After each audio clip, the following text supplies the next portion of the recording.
She was 9 months pregnant, stranded in tears at the airport, until Keanu Reeves gave up his first-class seat without a word. What he didn't know? She was racing to stop a hostile takeover that could destroy her father's legacy. Hours later, she vanished, and what happened next would shake the entire airline industry. Before we continue this incredible story, let us know where you're watching from. If you enjoy stories like this, subscribe to the channel, because tomorrow we have another inspiring story you won't want to miss. It started like any other morning for Keanu Reeves. A quiet sunrise over Vancouver, a hot mug of black coffee, and a single carry-on bag. Light, practical, just like the man himself. He hadn't flown commercial in years, not out of arrogance or distance from the public, but because privacy was hard to come by. But something had changed lately. He felt the need to reconnect, to step outside the bubble of solitude fame had built around him. That's why he stood alone at gate 46B that morning, waiting to board a regular commercial flight to Los Angeles. The lounge was busy but subdued. Early travelers shuffled through emails and half-hearted conversations. Keanu sat quietly near a corner window, hood pulled up, sunglasses low on his nose. Most people didn't even recognize him, and that was exactly how he wanted it. But then his attention shifted. Across the room, a woman in her late 30s struggled to balance a rolling suitcase, a duffel bag, and a large purse while holding her lower back with one hand. She was pregnant. Very pregnant. The kind where every step seemed to test gravity. Her breathing was shallow and her expression was tense. She moved quickly but clumsily, clearly in a hurry. Her phone was pressed tightly to her ear, her voice low but panicked. "No, I'm boarding now," she whispered. "I don't care if they've already started voting. Just stall them. Tell Jenkins I'm coming. If he signs anything before I get there, I swear." She paused, eyes darting toward the check-in desk. "No, don't let him touch Dad's proxy. You hear me? Not until I—" She stopped talking and hung up. Her hand trembled slightly as she slipped the phone into her coat pocket. The emotion was raw, right at the surface, but she was trying hard to keep it together. Keanu watched her, not in the way people gawk at public displays of distress, but with a quiet kind of focus, like a man who'd seen too many stories play out in silence. Then it happened. A boarding agent at the front desk looked over at her, scanned a tablet, and frowned. "Miss Chen?" the agent called. The woman straightened, pushing her hair behind her ears. "Yes? I'm sorry, it looks like you've been reassigned to a different seat. We had an unexpected overbooking in first class." Maya Chen blinked. "I paid for that seat." "Yes, I understand. But the system flagged an upgrade for a Platinum Elite and reassigned you automatically. You'll be in 36E, middle seat, rear cabin." She just stood there, frozen for a moment. Then the breath caught in her throat. "No," she said softly. "Please, I need that seat." The agent gave a tight-lipped smile. "I understand, but the decision's already been processed. You'll still arrive at the same time." That wasn't the point, and Keanu knew it. Maya's eyes glistened with a blend of frustration and disbelief as the boarding agent's words echoed in her ears. She clutched her bag tighter, as though it could somehow anchor her amidst the chaos. Around her, the lounge murmured with indifference. No one seemed to notice the silent distress of a woman fighting to be seen. Keanu, sitting a few seats away, observed the scene with quiet concern. He had long learned that the most powerful actions sometimes did not need words. In that moment, he remembered times when he too had felt invisible in a world driven by numbers and overbooked promises. His gaze softened as he noticed Maya's hand, resting protectively over her swollen belly, and the way she fought to hold back tears that threatened to betray her vulnerability. The announcement repeated, "Reassigned to 36E." Maya's frustration broke through. "Please, I need that seat," she repeated, her voice trembling just above a whisper. The agent's expression remained impassive, and for a few seconds, the ambient noise in the lounge felt like a heavy silence pressing in on her. Across the room, Keanu leaned forward, deliberating internally. He remembered the countless times he had seen people sacrifice comfort for dignity, a sacrifice that touched the very core of one's humanity. Without a word, he stood up. His movement was slow, deliberate. Every eye in the lounge briefly shifted as he passed. He did not seek attention, yet his presence commanded a quiet respect. Arriving at Maya's side, Keanu inclined his head in a silent greeting. He looked directly into her eyes as if to say that he understood the storm raging inside her. He then spoke softly, his voice calm and measured. "Miss Chen, please, take my seat." His tone conveyed both empathy and conviction, echoing the unspoken promise that sometimes one small act of selflessness could change everything.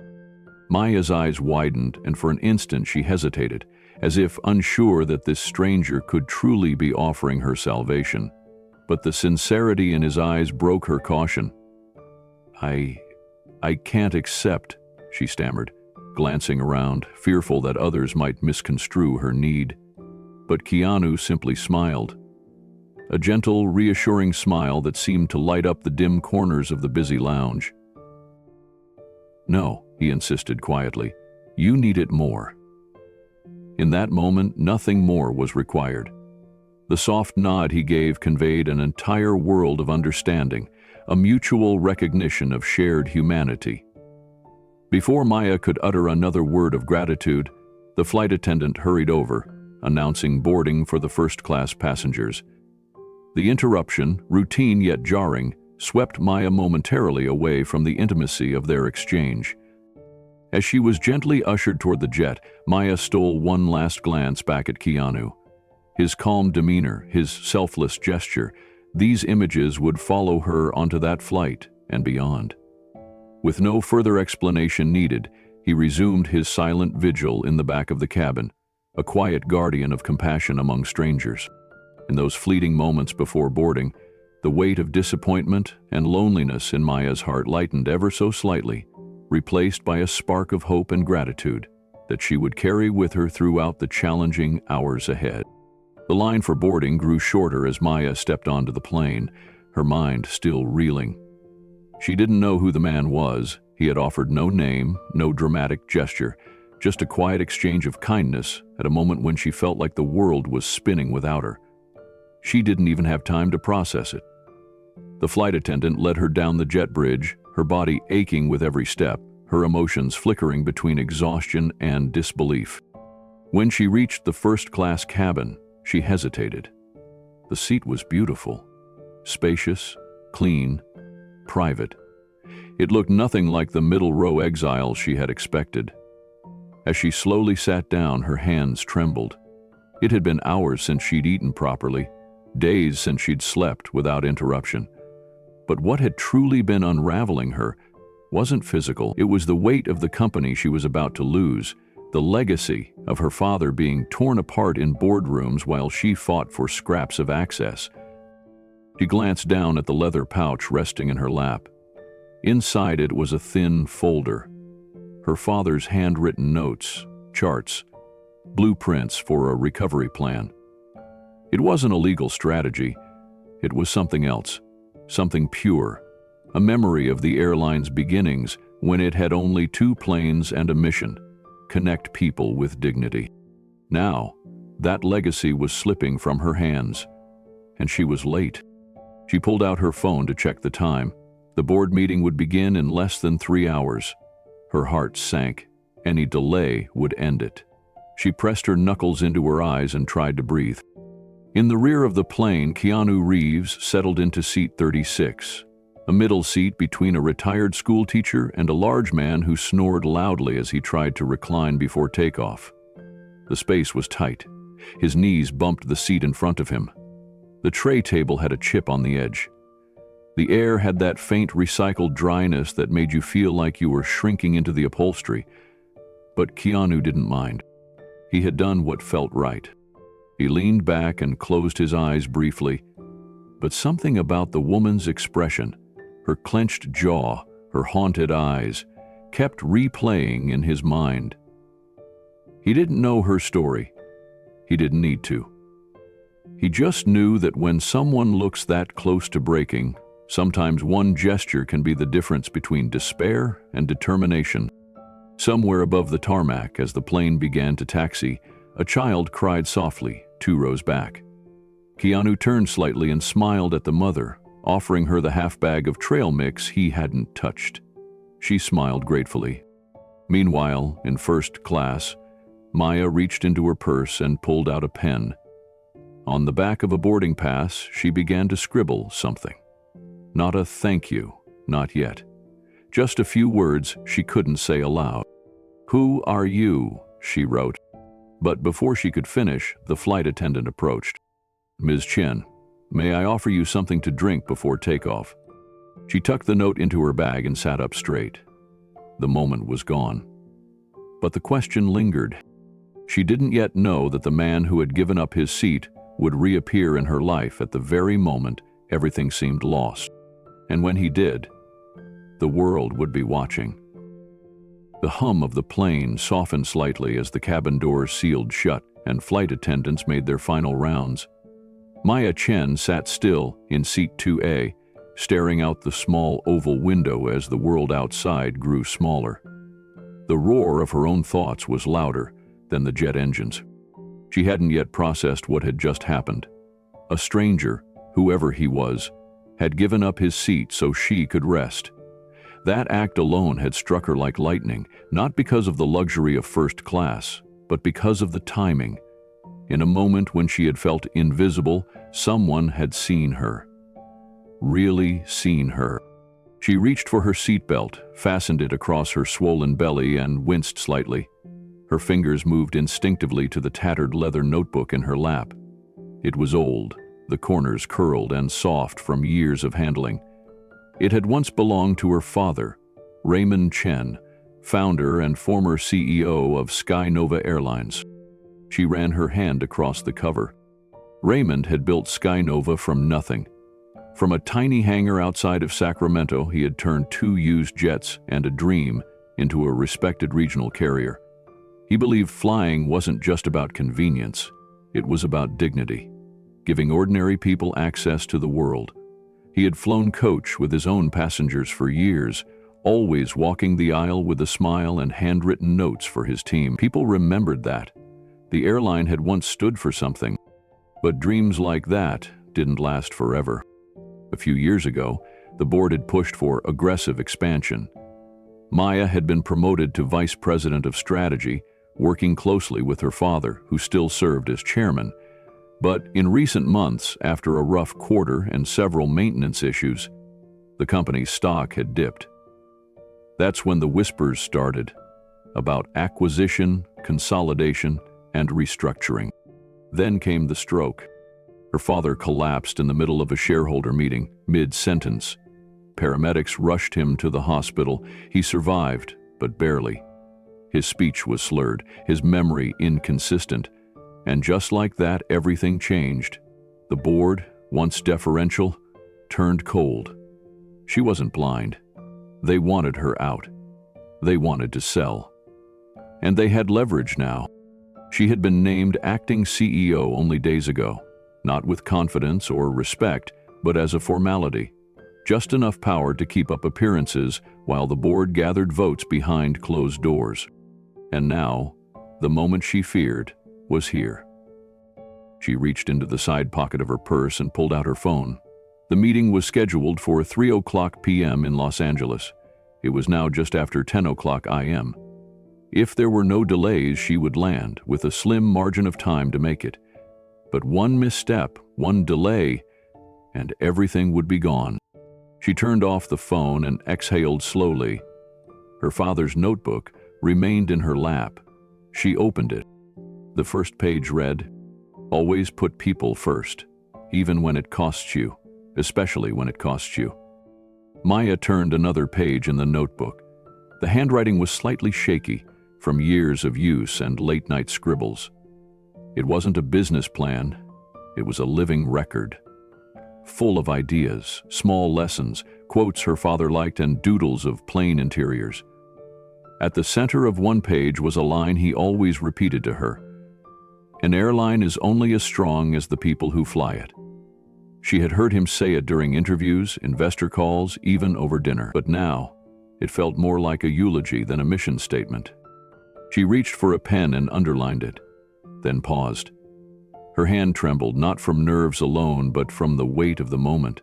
For months she had kept moving forward, day after day, flight after flight, call after call, hoping her father would recover, hoping she could hold the company together just long enough.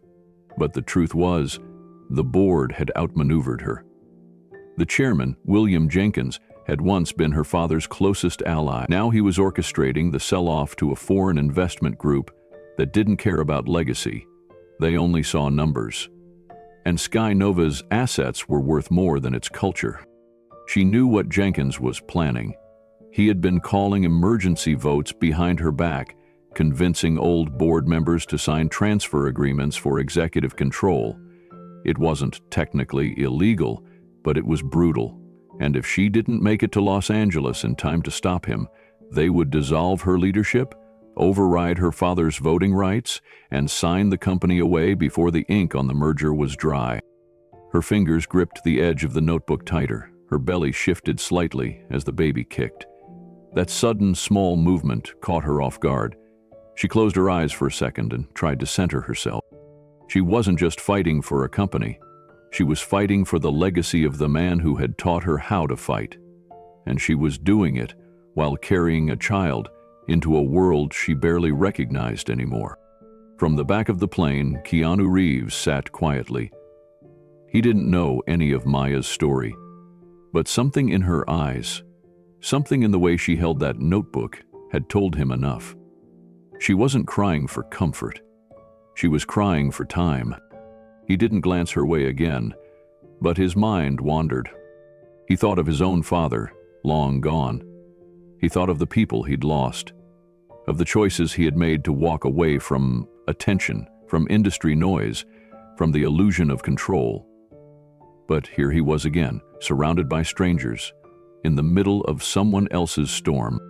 The flight was steady now, altitude reached. Drinks were being served in first class, but Maya hadn't touched hers. She simply stared at the notebook. Somewhere in its pages was the last thing her father had written before his stroke.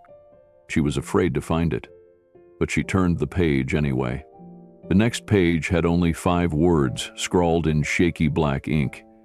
They weren't part of any plan, chart, or projection, just a message left unfinished. "Don't let them take it." Maya's hand slowly lowered from the page. Her breath hitched. She could still picture the last time her father had spoken that phrase. He had said it after a board meeting, right before everything started unraveling. Back then, she had thought he was being overly protective, but now she understood. He had seen it coming long before she did. She traced the words with her fingertip. In that moment, everything in her life felt small and enormous at the same time. The future of the airline, the baby growing inside her, the weight of unfinished legacy pressing down like a storm. In the quiet of the cabin, she stared blankly ahead. Outside the window, clouds drifted like distant cities. But her mind was locked in that boardroom, imagining Jenkins standing in her place, speaking for her father, rewriting the future without consent. She clenched her jaw. In the back, Keanu closed his eyes. The man beside him had fallen asleep with his mouth open, and the woman to his left was knitting quietly, humming something soft and nostalgic. The atmosphere was oddly peaceful, but Keanu felt none of it. His thoughts kept circling the woman in 2A. He didn't know why her face stayed with him.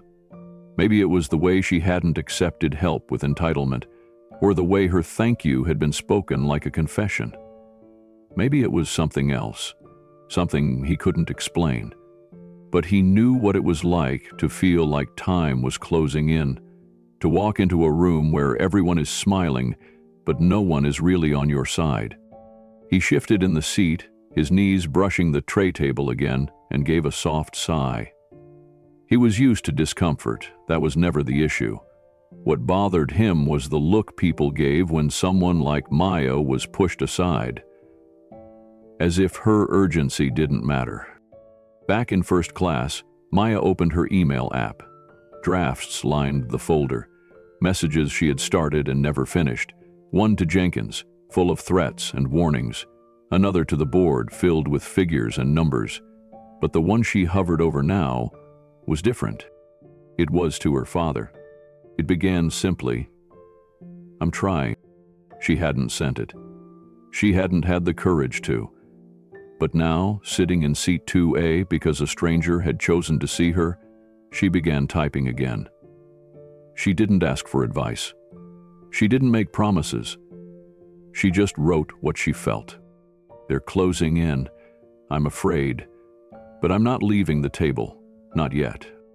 She hit save. Not send. Not yet. Outside, the sun began to shift through the window, bathing her notebook in light. She looked at it again, then closed the cover gently. She didn't know who the man was who gave her this moment of peace, but it would not be wasted.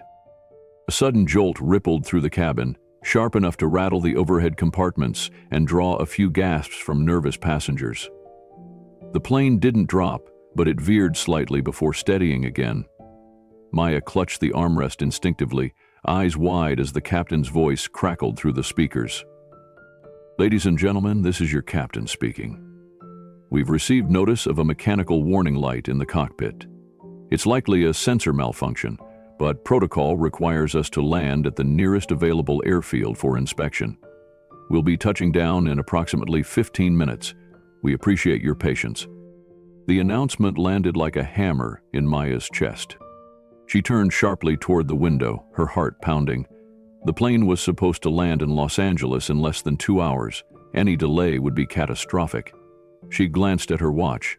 It was already 11:30 a.m. If they were grounded for any real length of time, the board meeting would begin without her. Jenkins wouldn't wait.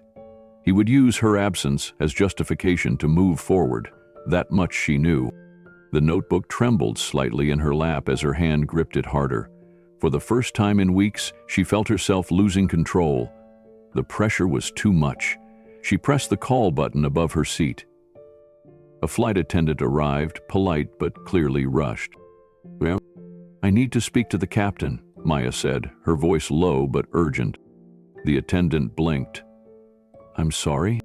I'm the acting CEO of SkyNova Airlines. That name probably means nothing to you, but I need to be in Los Angeles today, no matter what. This flight," she took a breath, "this flight is the only thing standing between me and losing everything my father built. I'm begging you, just ask the captain if there's any way to bypass this stop or reroute faster, or—" The attendant softened but shook her head. "I'm sorry, but FAA policy is very strict. Once a warning light appears, landing at the nearest field is mandatory, even if the light is false." Maya nodded numbly, her mouth slightly open, trying to accept it. The attendant gave a sympathetic glance before walking away. In the back of the plane, Keanu had watched everything. He couldn't hear her exact words, but he saw the panic in her hands, the desperation on her face. She looked like someone standing in front of a closing door. As the plane began its descent, Maya unbuckled her belt and stood, careful not to stagger under her own weight. She needed to breathe. She walked slowly toward the rear of the plane, passing the rows of passengers with their earbuds in, their heads down. As she reached the restroom near the economy cabin, she leaned against the wall briefly, trying to steady herself. A voice came gently from the aisle behind her. "You okay?" Maya turned her head and saw him. The man who had given up his seat. She blinked, not immediately placing him. Then she nodded. "I'm fine. Just not the day I hoped for." Keanu reached into the pocket of his jacket and pulled out a small bottle of water. He held it out without a word. Maya hesitated for a second, then accepted it with a quiet "thank you." Her hands were trembling slightly. She opened the bottle and took a sip, the cool water steadying her breath. "Is it the flight?" he asked gently. She gave a short, humorless laugh. No, it's everything after it. Keanu nodded as if he understood more than she realized. Then, for the first time, she really looked at him. His eyes calm, his posture relaxed, even in a cramped seat. There was something about him, something familiar, but she couldn't quite place it. "You were the one who gave up 2A, she said quietly. He shrugged. "Seemed like you needed it more than I did." Maya looked down. "I'm not used to that, people doing something just because."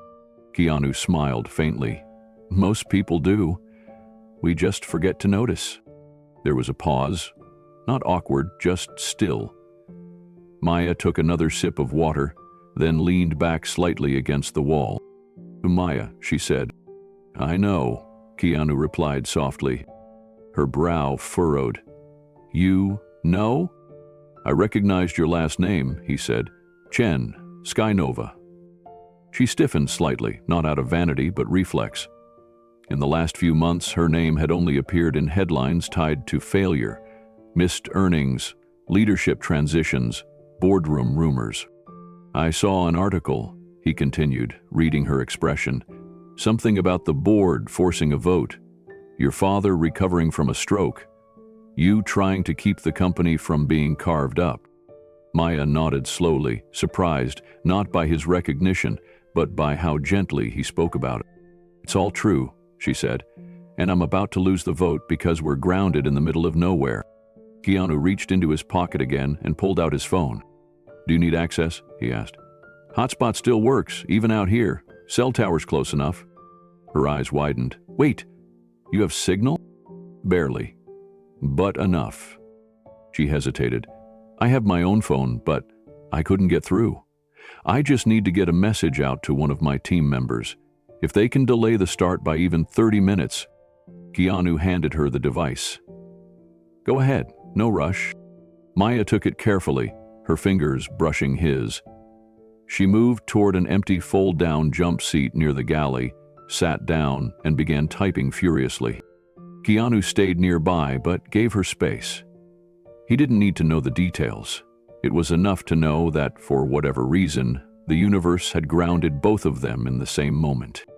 In that suspended hour between sky and earth, two lives had quietly intersected, one trying to hold on to a legacy, the other offering quiet support without fanfare. And neither of them knew how important that hour would become. Maya finished typing and hit send. A moment later, a small gray check mark appeared next to her message. It had gone through. Relief spread across her face. Not completely, but just enough to unclench her shoulders. She closed her eyes and exhaled for what felt like the first real breath in hours. Keanu was still nearby, now leaning slightly against the side panel near the emergency exit door, arms crossed loosely. He didn't interrupt. He simply waited. When Maya returned his phone, she held it carefully with both hands, as if handing back something more valuable than a device. "You have no idea how important that was," she said. "I have a guess," he replied with a quiet smile. She looked down. "If I lose this vote, it's not just about me or my title. It's about the pilots who've flown with us for 20 years. It's about the cleaning crew who stayed during COVID. It's about my dad, his life's work. He started SkyNova with $800, 0 cents, and a used aircraft he patched together in our garage." She stopped herself and looked embarrassed. "Sorry, I'm rambling." Keanu shook his head gently. "You're not." There was something about the way he said it. Not like a celebrity trying to play humble, just a man who meant it. Maya studied him again, her brow knitting slightly. "Do I know you from somewhere?" she asked. Keanu smiled faintly. "Not unless you've watched a few old movies." Her eyes widened in slow realization. "Oh," she said softly. "Wait. You're Keanu Reeves."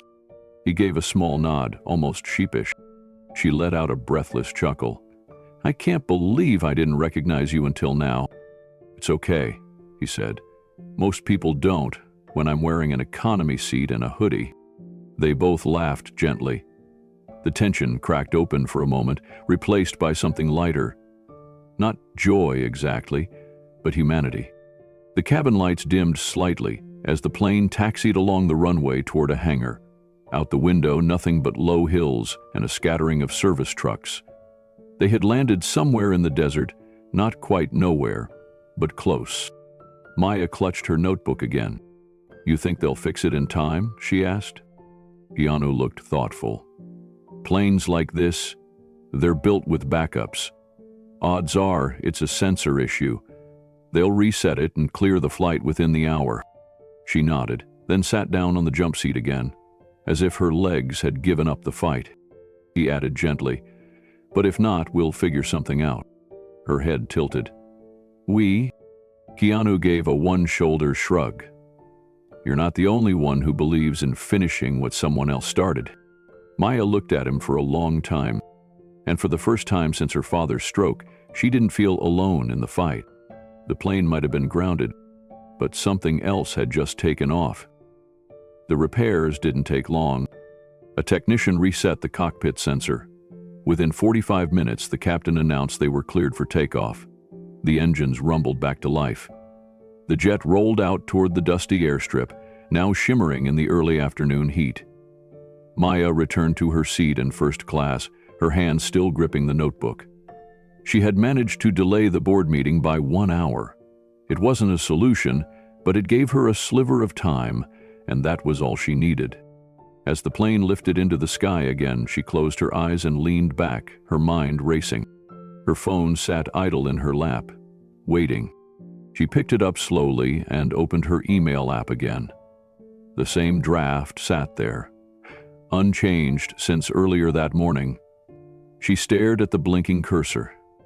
Then she started typing. "Dad," she began, then paused. She hit delete. Started again. "Hi, Baba." That felt better, softer, closer. She continued. "I don't know where to begin. So much has happened.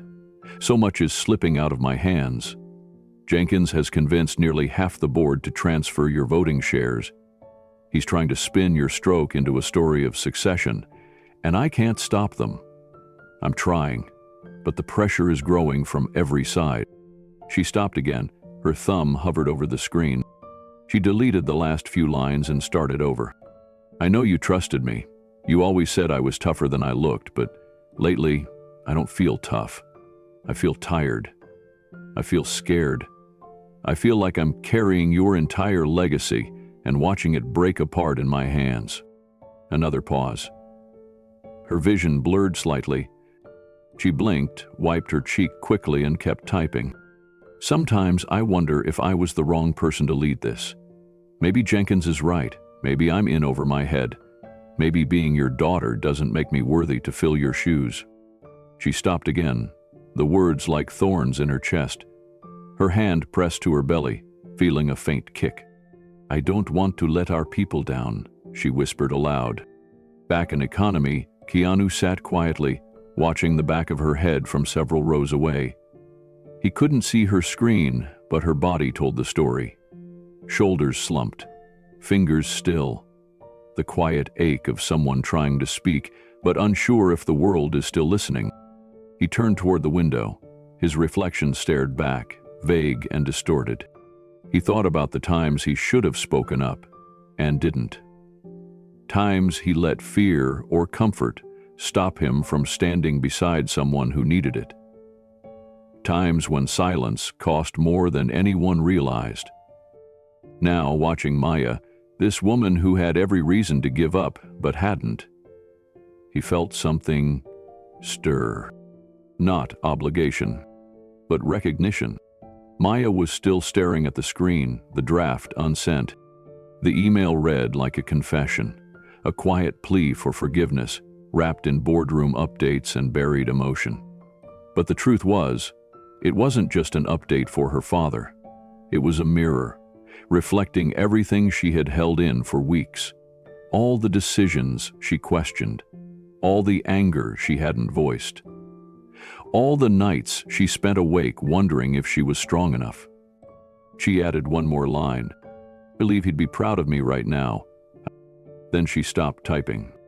She stared at that sentence for a long time.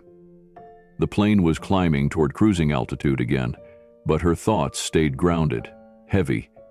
She hovered over the send button, but her hand didn't move. It wasn't fear that held her back. It was something deeper, as if sending the message would make everything too real. As if once it was out there, she couldn't pretend things were still manageable.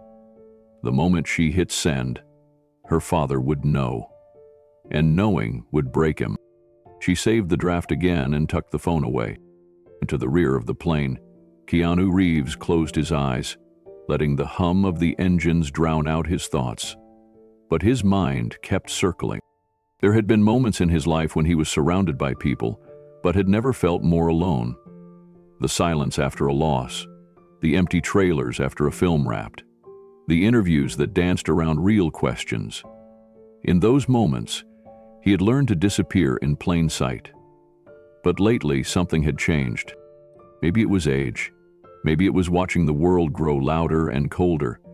Maybe it was moments like this, when someone like Maya showed up in his life for no reason at all. He opened his eyes and glanced around. No one was paying attention to him. Not the teenager watching a movie across the aisle, not the man snoring in the window seat, not the couple arguing softly over vacation plans 2 rows ahead. And Maya, she was still alone up front, silent. He wondered if she'd ever send that message, or if it would just stay tucked in the cloud, buried among drafts that would never see the light. He knew that feeling too well. He had a folder like that in his own email account. Dozens of unsent letters to people who were gone, to friends he'd lost touch with, to family he couldn't bring himself to call. Sometimes silence felt safer than truth. Sometimes you only find the courage to speak when someone sits beside you and doesn't ask you to. He looked down at his hands. Maybe it was time to stop being silent. But not yet. This was her moment. The seatbelt sign blinked off as the plane began its final descent into Los Angeles. The pilot's voice returned over the intercom, announcing an estimated landing time just shy of 2:45 p.m. Maya's fingers tightened around her armrest. She had exactly 15 minutes to make it across the city to SkyNova's downtown boardroom. No time for hesitation, no time for second guesses. She opened her father's notebook one last time and quickly scanned a page titled Emergencies. It wasn't about plane protocols, it was about people. He had written that true emergencies rarely looked like alarms. They looked like missed chances. They looked like silence. They looked like the moments when you failed to stand your ground. She slid the notebook into her bag and glanced once more at the draft email on her phone. Then, without looking again, she closed the app. Still unsent. The wheels touched down on the tarmac, the familiar screech followed by a slight jolt. The cabin burst into life, people reaching for bags, phones lighting up, seatbelts snapping open. Maya remained seated for a beat longer, watching the world rush around her. Then she stood. She moved quickly down the aisle, past business travelers and families, past flight attendants thanking people for flying, past the curtains separating the classes. As she stepped into economy, her eyes searched for him. He was still in his seat, watching quietly. Their eyes met for a brief second. Maya didn't stop walking, but as she passed, she leaned in close enough for him to hear her whisper, "Thank you." It wasn't dramatic, it wasn't grand, but it was real. Keanu gave a simple nod. That was all. No names, no follow-up, just understanding. And then she was gone. Down the jet bridge, out into the terminal, and into the chaos of LAX, racing toward the fight of her life. Keanu remained in his seat a moment longer, watching the last passengers trickle out. He didn't move until the cabin was nearly empty. As he stood and reached for his bag, the flight attendant who had been in first class approached him.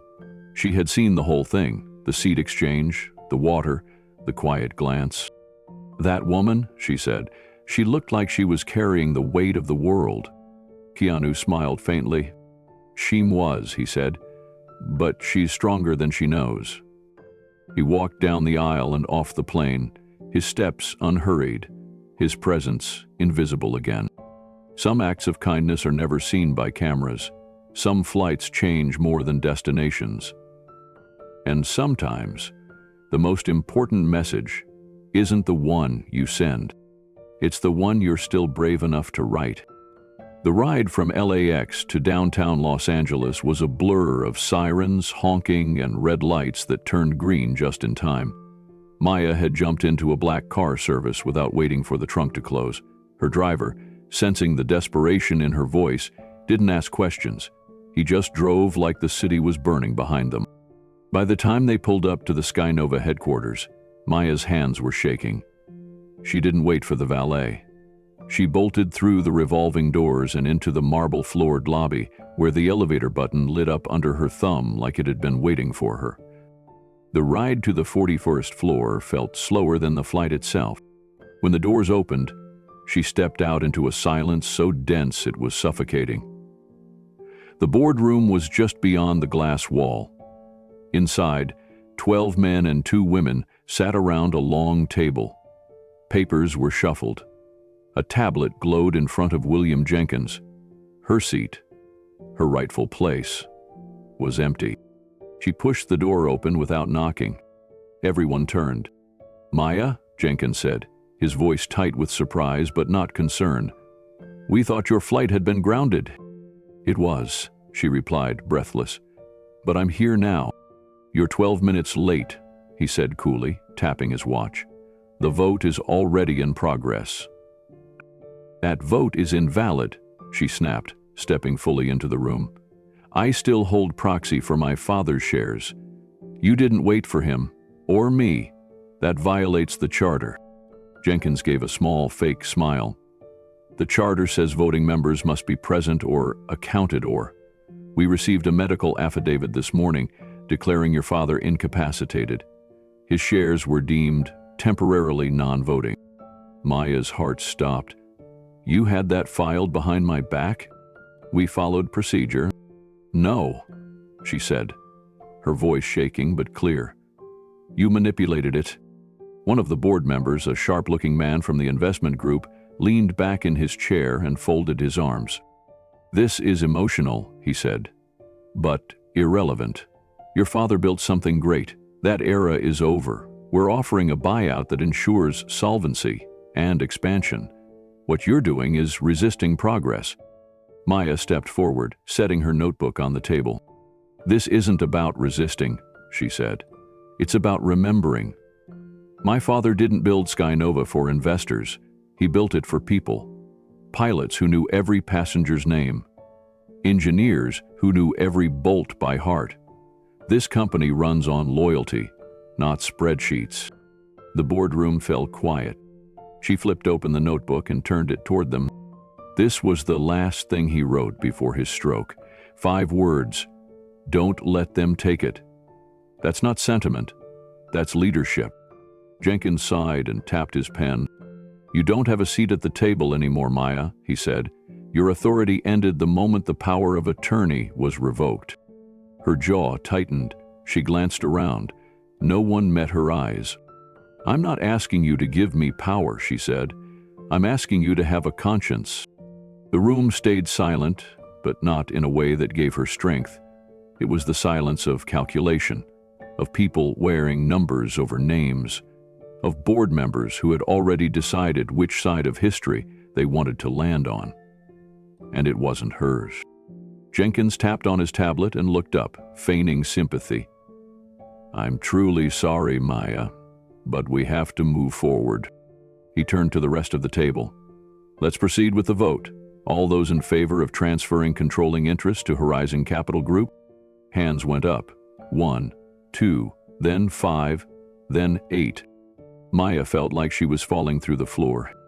One of the older board members hesitated, an executive who had been with her father since the early days. He looked at Maya for a long moment, then sighed and slowly raised his hand. 9. Jenkins nodded. Majority reached. Motion passed. Maya didn't even hear the rest. Her ears began to ring. Her breath came short. She stepped back from the table as if the vote had struck her physically. The notebook slipped slightly from her grip. The board moved on like she didn't exist. Discussions resumed about transition schedules, PR language, and media timing. Maya turned and left the room. She didn't run, but her walk was fast, each step echoing off the polished hallway walls. She pushed through the emergency stairwell door and sat on the concrete landing 2 flights down.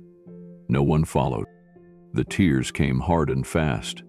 No gasping, no sobs. Just a release. Like her body finally gave in. 12 minutes. That was all it took. 12 minutes late, and everything her father had built was now in the hands of men who didn't know his name, didn't care about his legacy, and would never understand what it meant to repair the same engine with your own hands, night after night, because you believed in something bigger than yourself. She pressed her forehead to her knees. This wasn't how it was supposed to end. She had tried. She had fought. And still, it hadn't been enough. Behind her, the stairwell door opened slowly. She didn't look up right away. She didn't care who it was. Jenkins with a final jab, a lawyer with a paper, maybe even a janitor there to clean the grief she left behind. But the footsteps didn't echo. They were soft, unhurried. She lifted her hand. Standing near the exit door was a quiet figure in a black jacket. His hands were in his pockets, his face unreadable. It was Keanu. Maya blinked, confused. She hadn't even told him where she worked. She hadn't expected to see him again. For a second, she thought he might be a ghost of her exhausted imagination. But he stepped forward, and he was real. Maya wiped her eyes quickly with the back of her sleeve. She straightened up, trying to collect herself, though the defeat still clung to her like a second skin. Keanu didn't say anything at first. He simply sat down on the opposite step, just low enough to be beside her without towering over her grief. "How did you?" she finally asked, voice raspy. "Same car that brought you here," he replied gently. "Driver told me you looked like you were headed into a war. I figured I'd see how it ended." Maya gave a hollow laugh. "Not well." "I know," he said softly. She glanced at him, her face still tight. "You don't have to stay." "I didn't come here to fix anything," Keanu replied. "Just to make sure you didn't walk away thinking no one saw what you did." Maya stared at the stairwell wall, her voice barely above a whisper. "I quoted my father's words. I presented our recovery plan. I even had the numbers to back it up. And still, they treated me like I was just noise." Keanu nodded slowly. "Sometimes," he said, "truth makes people more uncomfortable than lies." She let the words settle, breathing slower now. "I knew Jenkins was planning something," she said. "But I didn't think they'd pull it off before my father even had a chance to speak again." "Do you think he'll recover?" Keanu asked. She looked down at her hands. "The doctors say it's possible, but he hasn't spoken a word since the stroke. It's like the fire's still there, but the door's locked from the inside." Keanu was quiet for a moment, then asked, "Do you think he'd give up?" Maya looked up sharply. "No, never." He nodded again. "Then why should you?" Her eyes welled again, but this time the tears didn't fall. Instead, she exhaled. "I don't know what to do next," she admitted. "They own the majority now. My seat's gone. My leverage is gone. My voice is still yours," Keanu said gently. "And you're not out of moves. You just haven't found the right one yet." Maya studied him for a long time. This man, who had sat in economy to give her comfort, who had stayed invisible so she could feel strong, who now sat beside her in the ashes of her worst moment. He wasn't here for appearances. He was here because he believed in something. Maybe her. "Why are you really here?" she asked quietly. Keanu's expression didn't change, but something flickered in his eyes. "Because I've missed too many chances in my life to stand beside someone when it mattered. I didn't want this to be one of them." Maya felt her throat tighten, her voice nearly cracked. "Thank you." He nodded once, then stood. "You still have time," he said, "just not much." And then he held out his hand, not as a star, not as a stranger, but as someone who understood the weight of losing what mattered most. Maya took it, and together they walked back into the light. The glass doors to the SkyNova boardroom were still closed when the elevator pinged again. This time, the man who stepped out didn't belong to the world of corporate suits and cold decisions. Keanu Reeves walked down the marble corridor, silent but unmistakable. He wasn't dressed in a tailored blazer or pressed slacks, just a black jacket, dark jeans, and the calm, measured presence of someone who didn't need introductions. The receptionist at the front desk blinked, stunned. She half rose to her feet. "Mr. Reeves, do you have an appointment?" He gave her a small, polite smile. "No." She hesitated. "This floor is reserved for board access." "I won't be long," he said softly. "I just need 5 minutes." Security had already stepped forward. 2 men in blue uniforms exchanged nervous glances. One of them tapped his earpiece. "We've got, Keanu Reeves. Says he wants to speak with the board." There was silence on the other end. Then, finally, a quiet command. "Let him through." He moved past them without another word. Inside the boardroom, Jenkins was still smoothing his tie when the doors opened and Keanu stepped inside. The conversation stopped. At first, no one said anything. They just stared. A few mouths parted in surprise. One of the investors leaned to whisper something, but stopped when Keanu raised a hand. "I know I don't belong here," he said calmly, "but I was on the flight with Maya Chen." There were murmurs, eyes shifting toward Jenkins and then back to the unexpected guest. "I saw what she carried," Keanu continued. "I heard what she's fighting for." Jenkins cleared his throat. "Mr. Reeves, we appreciate your visit, but this is a private proceeding." "I won't take long," Keanu said gently. He stepped forward slowly, every movement deliberate. "I didn't come here to endorse anyone. I'm not a businessman, I'm not a shareholder, but I've seen the difference between people who protect something and people who sell it off piece by piece." He reached into his jacket pocket and pulled out his phone. "There's something I'd like you to hear." Jenkins frowned. "This is highly irregular." But Keanu was already pressing play. And then the room filled with Maya's voice. The voice that played through the room wasn't rehearsed, it wasn't polished or prepared, it was raw, personal, honest. "This company isn't just my father's legacy. It's the reason I was raised to believe loyalty still mattered in this world. It's the smell of jet fuel on his jacket when he came home late. It's the way he taught new pilots to fly like they were carrying lives, not cargo. It's the mechanics who knew every engine by heart because they believed in what they were keeping in the air." The room was still. Board members leaned back in their chairs. Some folded their arms, others simply stared down at the polished wood of the conference table. No one dared interrupt. "And now," her voice continued, trembling just slightly, "those same people, my people, are being told they don't matter, that they're just numbers to be restructured. But SkyNova was never built to be sold. It was built to endure." The voice recording ended. Silence lingered like dust in the air. Keanu lowered the phone slowly and looked around the room. "She didn't know I was recording," he said. "We were on a grounded flight in the middle of nowhere. She thought no one was listening, but I was. And I thought maybe some of you should too." Jenkins was the first to recover. "Well, that's touching," he said, his tone clipped.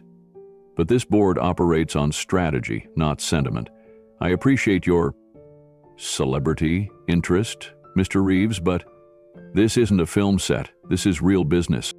Keanu didn't flinch. "I know the difference," he said. "Do you?" Jenkins stiffened. "Excuse me." Keanu stepped closer to the table, his voice still even. "Maya didn't ask me to come here. She didn't know I would. But in the few hours I spent sitting behind her on that plane, I watched someone carry more weight on her shoulders than most people would dare. I saw a leader, not someone clinging to power, but someone trying to honor what was given to her. He let that sink in, his eyes never leaving Jenkins. I've been around long enough to know what real power looks like, and it isn't in this room right now. It's outside, in a stairwell, thinking she failed her father, when in truth, she's the only person here still fighting for what matters. A younger board member near the end of the table spoke up, breaking the stillness. "Is that recording legal?" Keanu turned to him calmly. There was no private information, no corporate secrets, just a woman telling the truth about why she refused to quit. No one responded. Keanu took a slow breath. 5 minutes, he said. That's all I asked. Then he nodded once and stepped back, ready to leave. But someone near the center of the table cleared his throat. "Wait," said the older executive who had hesitated during the vote. "Can you play it again?" Keanu looked at the man for a moment, then gave a slow nod. He pressed play again. The room filled once more with Maya's voice, only now the words seemed to hit differently. Without the heat of debate or Jenkins's interruptions, the emotional weight sank deeper. Her voice cracked slightly on the word loyalty. She hesitated before saying, "My people." She whispered the word endure, like it was a promise made in a storm. One of the women near the head of the table leaned forward, her brow furrowed, lips pressed tight. It was clear this wasn't the same room from 20 minutes ago. As the message ended, silence hung heavy again. Jenkins folded his arms. "This doesn't change the legal structure. The vote is complete. We've followed procedure, but not principle," someone else said quietly. All eyes turned. It was the man who had asked to hear the recording again, the same board member who had worked under Maya's father during the airline's early days. He looked directly at Jenkins now. "Do you remember what David Chen used to say?" he asked. Jenkins didn't respond. He used to say, "Anyone can run a company, but not everyone can carry a legacy." The man turned toward the rest of the board. "We just stripped his daughter of both." More murmurs now, a shift in the current. Keanu didn't speak. He didn't need to. One of the younger board members adjusted her glasses and looked around the room. "We rushed this. We were eager to close the deal before public opinion caught wind. But this recording changes things. If Maya had shared this message publicly, the backlash would have been enormous." Jenkins tried to redirect. "So now we're making decisions based on a celebrity endorsement and a voice memo." The older executive shook his head. "No, we're reconsidering, based on conscience." A pause. Then he turned to Keanu. "Would you mind staying a little longer?" Keanu gave a small shrug. "I'm just here to listen." At that moment, the doors opened quietly behind him. Maya stood there, her eyes red, her expression unsure. She had come looking for Keanu, but hearing her voice echoing from inside the room had stopped her cold. Everyone turned. For the first time since the takeover had begun, they all looked at her, not as a daughter, not as a stand-in, but as someone who had just spoken the heart of the company when no one else could. Keanu stepped aside. The older board member gestured gently. "Mr. Chen, would you take your seat?" Maya's eyes flickered in disbelief. But slowly, she walked forward and sat down in the chair Jenkins had told her she no longer deserved. The meeting didn't end that afternoon, but something else did. The silence. And in its place, the fight began again. The boardroom was still. Even the hum of the air conditioning seemed to fade beneath the weight of what had just happened. Maya sat quietly at the long table, her hands folded tightly in her lap, trying to steady her breathing. She had never imagined this moment. Returning to her father's chair with the backing of someone who wasn't even supposed to be part of this world. Across from her, the board members sat frozen, their expressions ranging from contemplative to deeply unsettled. The voice recording still hung in their ears. Not just hers, but his. Keanu's voice. Quiet, unshaken, yet somehow louder than all the corporate voices in the room combined. Jenkins leaned forward slightly, breaking the silence with a forced cough. "So we're clear," he said, directing his words toward the center of the table. "Mr. Reeves is not an investor, not a stakeholder. He's not bound by fiduciary responsibility, nor is he part of this company's governance." No one spoke. Jenkins pressed on. What he shared, while emotional, was off record, and frankly bordering on inappropriate for a financial decision of this scale. Keanu didn't move. He simply looked at Jenkins, eyes steady. "You're right," he said calmly. "I'm not a board member. I'm not here to speak your language of capital ratios or asset portfolios." He turned toward the others, his voice deliberate but never theatrical. "But I do know something about souls." The room tilted in its attention. No one expected that word. Not here. Keanu stood slowly, walking to the center of the room with his hands in his jacket pockets. "Most companies start out with a soul," he said. "They begin with purpose. Someone believes in something, an idea, a mission, a feeling that the world might be a little better with this thing in it." He let the thought breathe before continuing. "But somewhere along the way, as the numbers grow, as the suits change, as the boardroom doors close tighter, the soul gets chipped away, little by little, until one day no one remembers why it all began in the first place." He paused. "I sat in the back of that plane for 6 hours, listening to a woman talk about her father's legacy. Not because she was trying to convince anyone, not because she knew I was listening, but because she needed to say it out loud, for herself." Maya blinked, silent tears welling in her eyes. "She was talking to her unborn child," Keanu continued. "She was explaining why she was still fighting, why it mattered, not for profit, not for reputation, but because her father believed in something that couldn't be bought or sold." He looked around the room, letting that linger. "You can replace a CEO, you can even rebrand a company, but you can't replace a company's reason for existing." A stillness settled in again, but it wasn't the stale quiet of indifference. It was the heavy, electric hush that fills a room just before something shifts. Keanu's words weren't passionate in the traditional sense. He hadn't raised his voice. He hadn't pounded the table. But there was something in his calm that carried more weight than volume ever could. "I know I'm an outsider," he said, "but sometimes it takes someone outside the system to see what's being lost inside it." His eyes swept across the table. "How many of you remember why you joined this board in the first place? Was it for the quarterly gains, the end-of-year bonuses, or was there something more?" One of the younger board members, Alyssa Graham, a finance strategist in her early 40s, shifted in her chair. Her gaze dropped briefly, and her fingers curled slightly inward on the table. "When I was 15, Keanu continued, my father left. He just walked out. No warning, no explanation. It took me a long time to stop blaming myself." The room held its breath. But years later I realized something. He didn't leave because of me. He left because he had forgotten what mattered. He traded connection for escape. He paused again. "I see that happening here." Jenkins stiffened. "With all due respect, Mr. Reeves, personal analogies don't alter corporate structure." Keanu looked at him steadily. "No, they don't. But they remind us why structure exists in the first place. To serve people, not the other way around."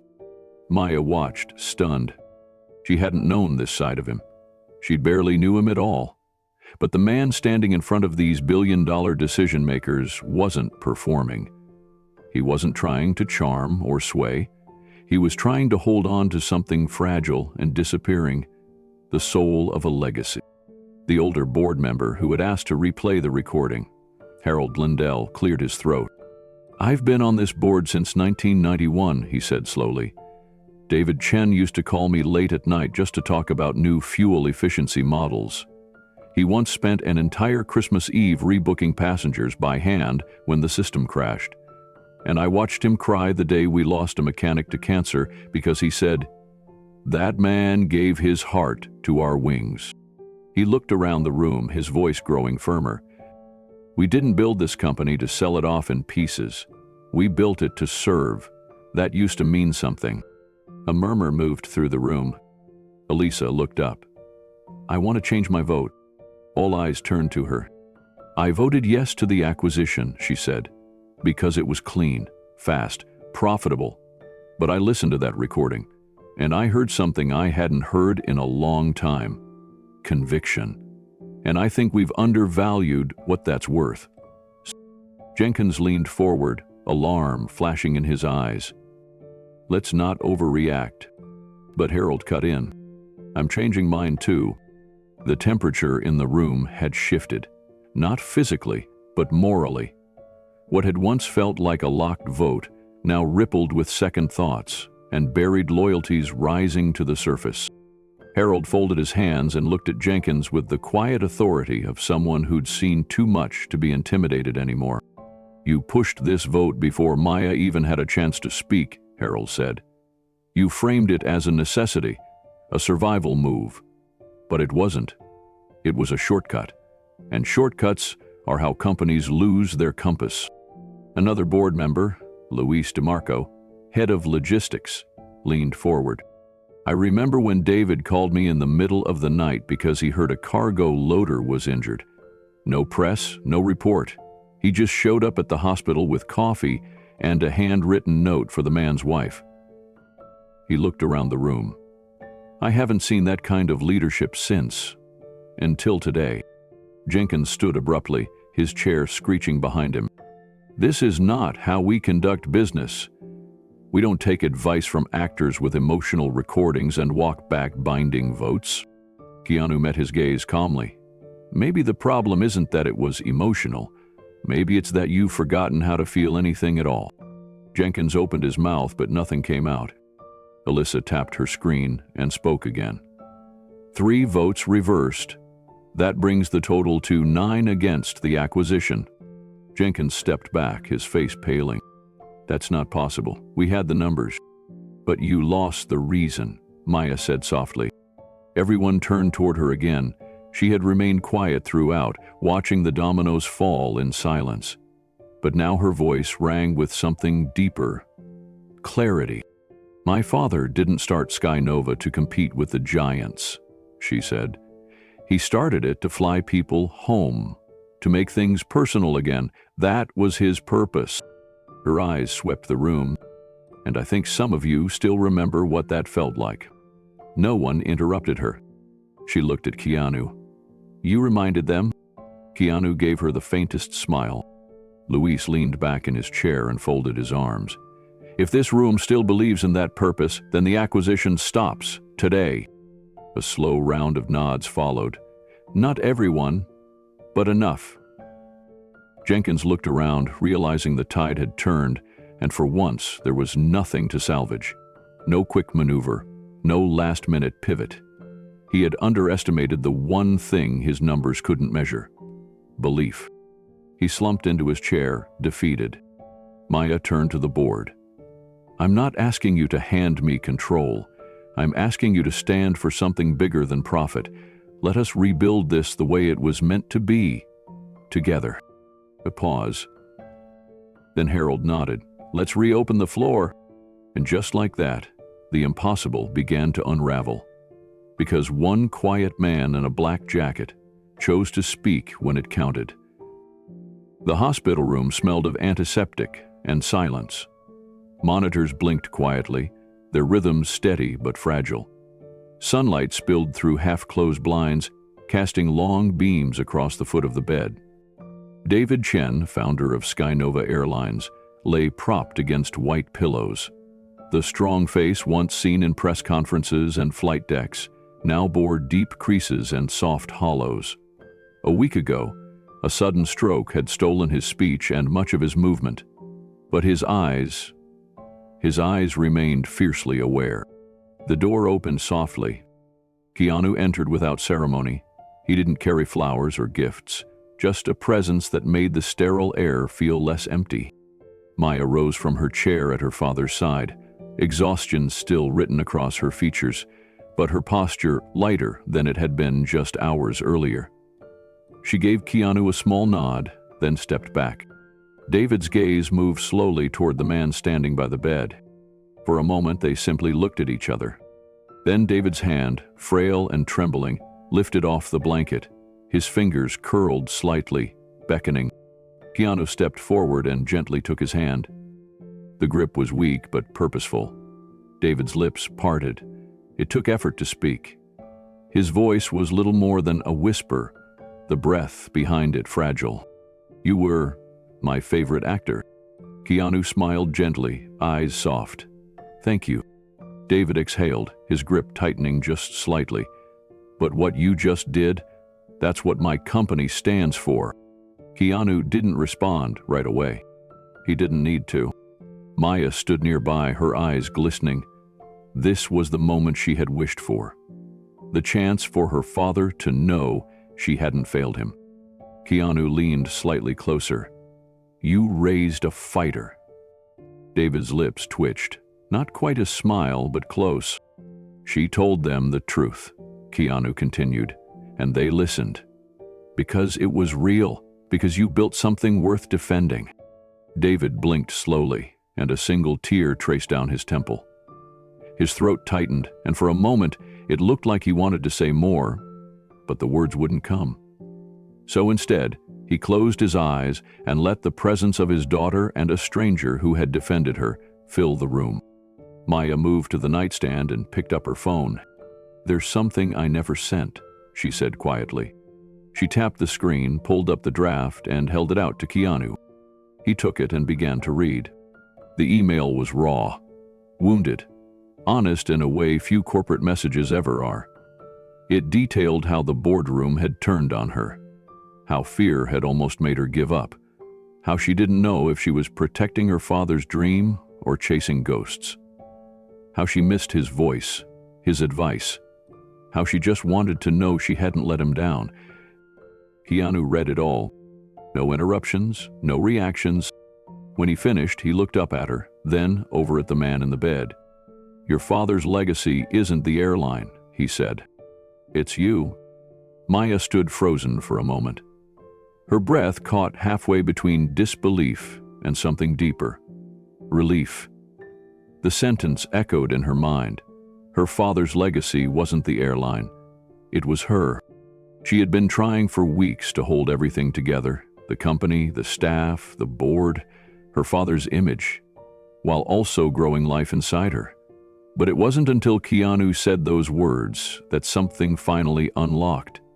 She wasn't just preserving her father's name, she was continuing the purpose behind it. She sat down slowly, brushing a strand of hair from her face. Her father's hand remained lightly clasped in Keanu's, his eyes still closed, his breath steady. Keanu lowered the phone to the bedside table, then looked at Maya with quiet sincerity. "You already did what most people never even attempt," he said.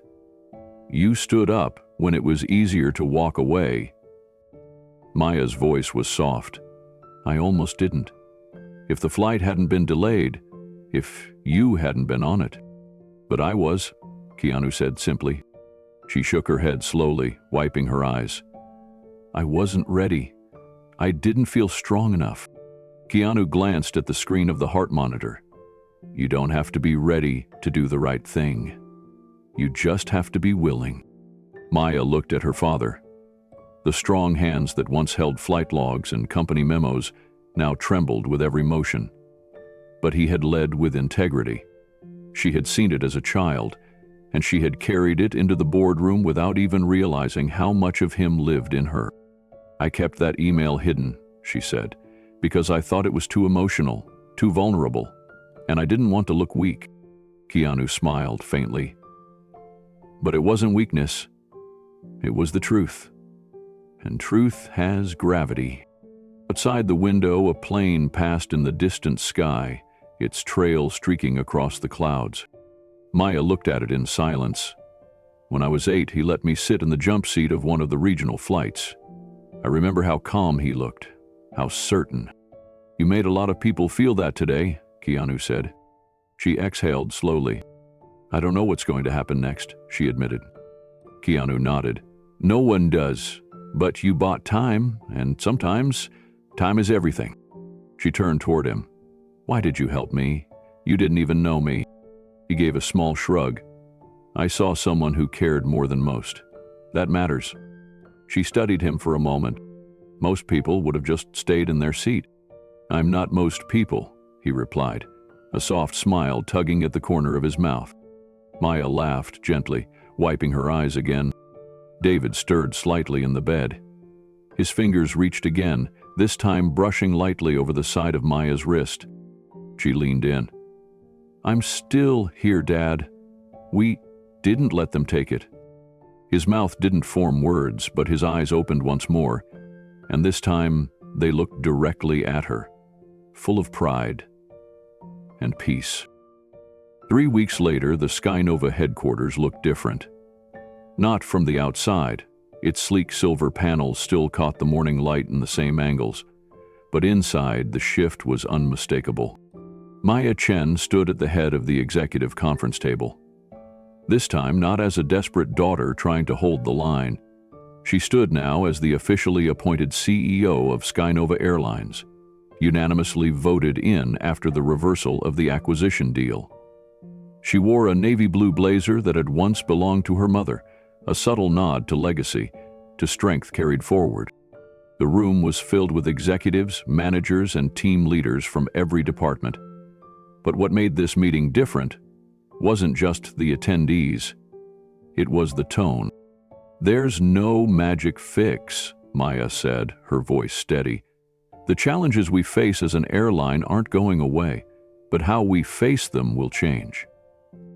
She paused, letting her eyes sweep the room. We're bringing back the mentorship program.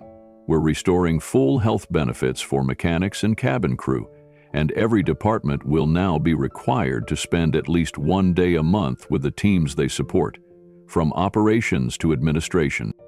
A ripple of nods moved through the room. People were listening, not out of obligation, but because something about her presence made them believe again. Maya held up a small, tattered notebook, her father's. Every major decision I make will come back to this question, she said. Is this something my father would have fought for? Because that's the compass I trust. The applause that followed wasn't thunderous. It was warm, honest, a room full of people who remembered why they'd joined SkyNova in the first place. Later that afternoon, Maya stood in her office overlooking the runway. Planes taxied past in the golden light. Her hand rested on her belly now, fuller than it had been weeks ago. Life growing inside her, new beginnings in every sense. Her phone buzzed on the desk. It was an internal memo from the finance department. A donation had been made to the SkyNova Employee Resilience Fund, a foundation that had nearly collapsed in recent years. But this donation was different. It wasn't from a corporation. It came through a private trust. Untraceable at first glance, but the note attached left no doubt in her mind. It read, "For the ones who keep us flying, even when no one sees." The fund had been renamed quietly, with no press release, the Liling Chen Trust, after Maya's late mother, who had worked as a gate agent for nearly 30 years. Maya stared at the screen for a long moment, her throat tight. She walked to the window and watched a plane lift off. Somewhere in the sky was the man who had quietly stepped in, asked for nothing, and vanished just as softly as he arrived. Keanu's name was nowhere on the paperwork, but she knew. The next morning, Maya visited the break room on the first floor, the same one where baggage handlers, mechanics, and overnight custodians grabbed their morning coffee. She brought 2 carafes and a tray of bagels. No cameras, no PR team. She sat beside a woman named Teresa, who had been cleaning planes for 17 years and was raising 2 grandsons on her own. Maya listened as Teresa spoke about long shifts, aching knees, and the time she missed her mother's funeral because a weather delay kept her grounded in Denver. "I didn't even get to say goodbye," Teresa said quietly, holding her styrofoam cup. "But I made sure every passenger made their flight. That's what your mom used to say.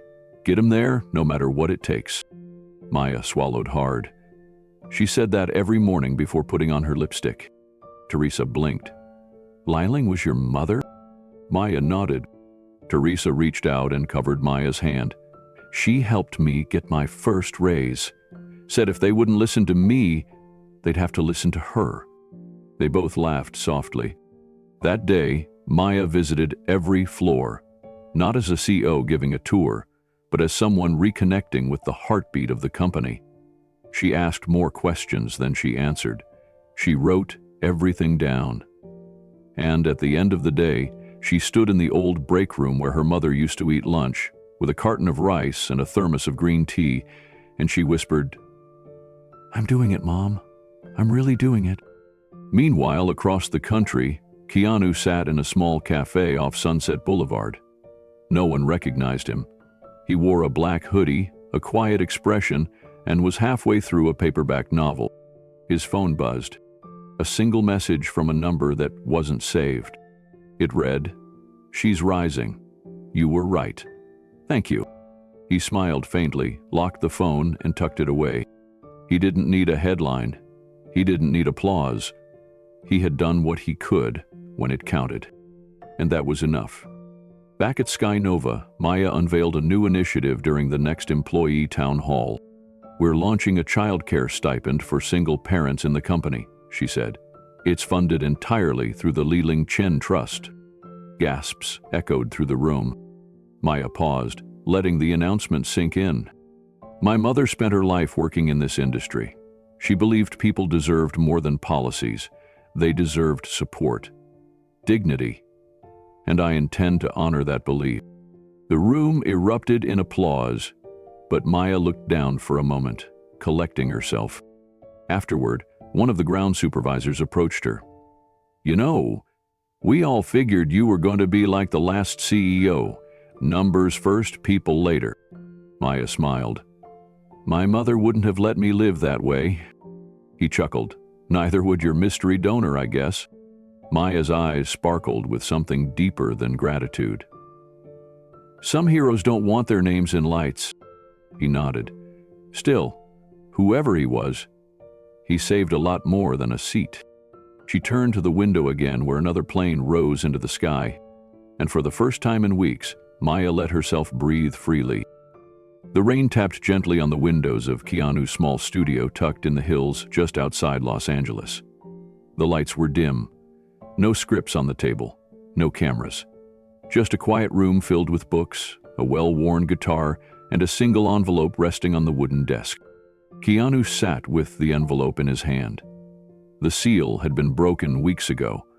The paper inside had been unfolded and refolded so many times, the creases now formed their own map.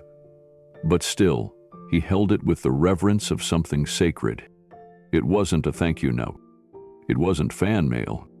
It was a story. Written by David Chen in uneven script, the letter was short, but every word was measured, the kind of writing that came from someone who had seen life, not just read about it. Keanu unfolded it again and began to read, silently mouthing the opening lines. 1976, Amarillo, Texas. I was 24 and trying to make a connecting flight in the middle of a thunderstorm. The airport was flooded, roads shut down, and most of the passengers were stuck overnight. I remember a man, thin, soaked, shaking. His boots were worn through at the soles, and he looked like he hadn't eaten in 2 days. Keanu paused. He could picture the man clearly. The kind of soul who moves through the world unnoticed until someone decides to see. Hell was an actor, the letter continued, or trying to be.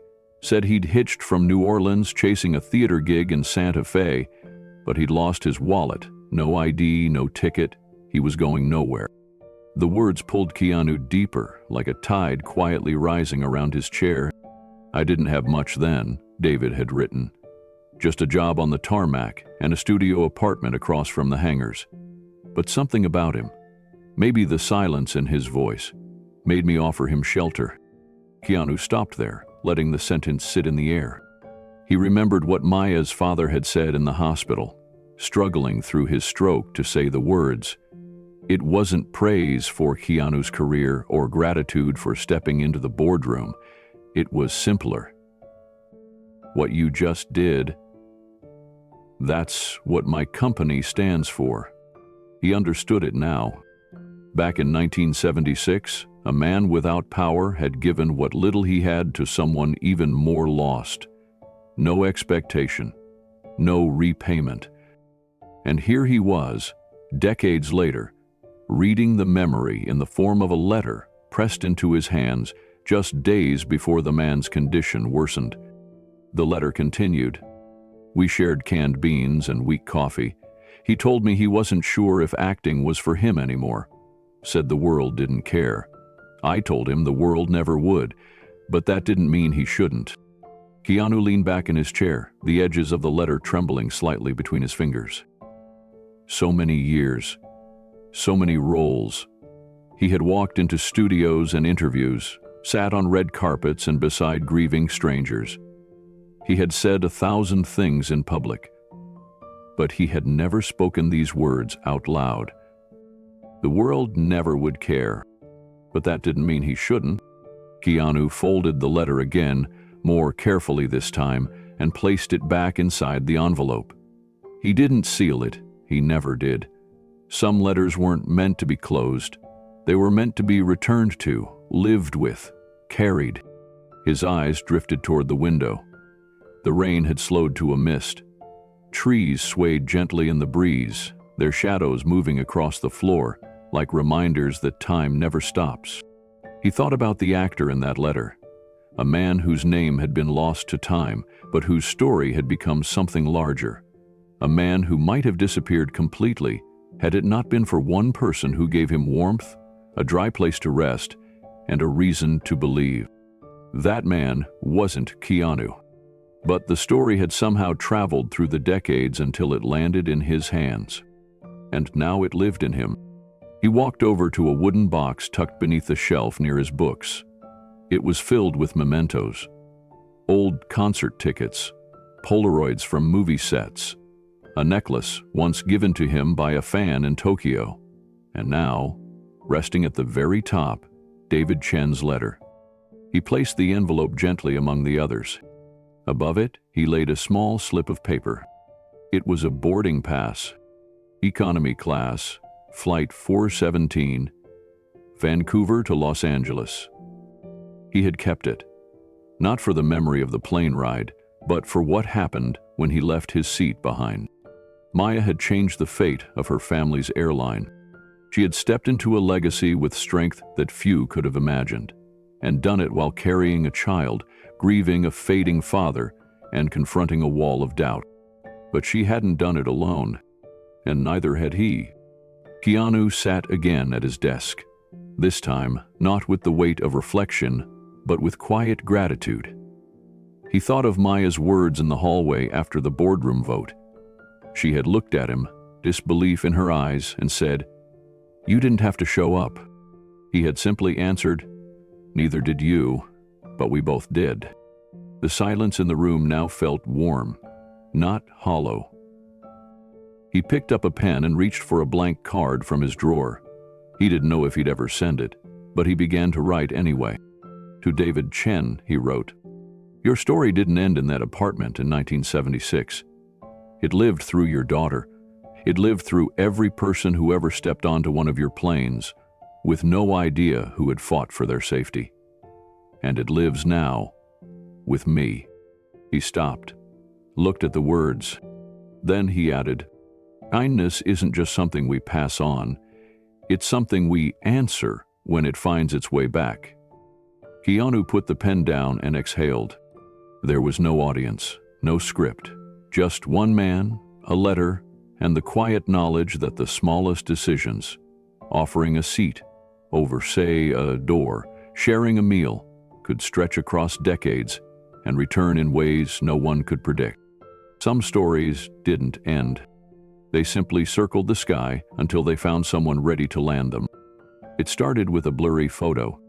Nothing special at first glance, just a man in a black hoodie sitting in the cramped window seat of the last row of a commercial airplane. Next to him, an elderly woman leaned against a neck pillow, her head tilted toward his shoulder as if she'd fallen asleep mid-flight. A tattered tote bag hung from the seat in front of them. The cabin lights gave the space a sterile, tired glow. But it wasn't just any man. It was Keanu Reeves. And the internet noticed. The photo had been taken weeks earlier by a college student on their way home for spring break. At the time, they hadn't even been sure it was him. But as they scrolled through their camera roll late one night, the memory resurfaced. They decided to post it, along with a short caption. Pretty sure this is Keanu Reeves sitting in the worst seat on the plane. Gave up his first-class ticket to a pregnant lady without saying a word. Respect. They didn't tag him. They didn't expect much. But within hours, the post was everywhere. Twitter, Instagram, Reddit, news outlets. It exploded. The internet, often ravenous for scandal or spectacle, found itself captivated by something quiet, something decent, something rare. People flooded the comments with stories of Keanu's humility, kindness, and soft-spoken generosity. But this one struck deeper. Because it wasn't a stunt. It wasn't for a movie. It wasn't even known. Until now. By mid-morning the next day, the photo had reached nearly 10 million views. Major media networks requested interviews. Talk shows debated whether it was really him. Fans dissected the grainy image like analysts studying a painting, pointing out his posture, his hair, the unmistakable gentle smile. But what truly took it viral wasn't just the celebrity behind the act. It was the airline. Someone in the comments recognized the color of the seats. Another posted the flight route number. Someone else noted the CEO was a pregnant woman, recently appointed after a dramatic boardroom shift. And then came the tags. At SkyNova Airlines. At Maya Chen official. The spotlight turned fast. Suddenly, SkyNova's social media team was inundated. Requests for comment, questions about the identity of the woman he gave his seat to, speculations about the flight. Was this all real? Maya was in a meeting when her assistant knocked on the door. "You should see this," she said, handing over her phone. Maya scrolled through the viral post. Her breath caught. There he was, in the back of the plane, next to the window, quiet. Her hand instinctively moved to her belly. She had never expected this part of the story to surface. She had assumed he wanted it buried. She opened her laptop and checked the booking dashboard. A sudden spike. In less than 48 hours, their reservation volume had jumped nearly 35%. Customer service surveys poured in, with passengers referencing that Keanu flight and praising the airline's apparent culture of dignity. In a world obsessed with marketing, they had stumbled into the one thing no PR team could fabricate, a story that felt real.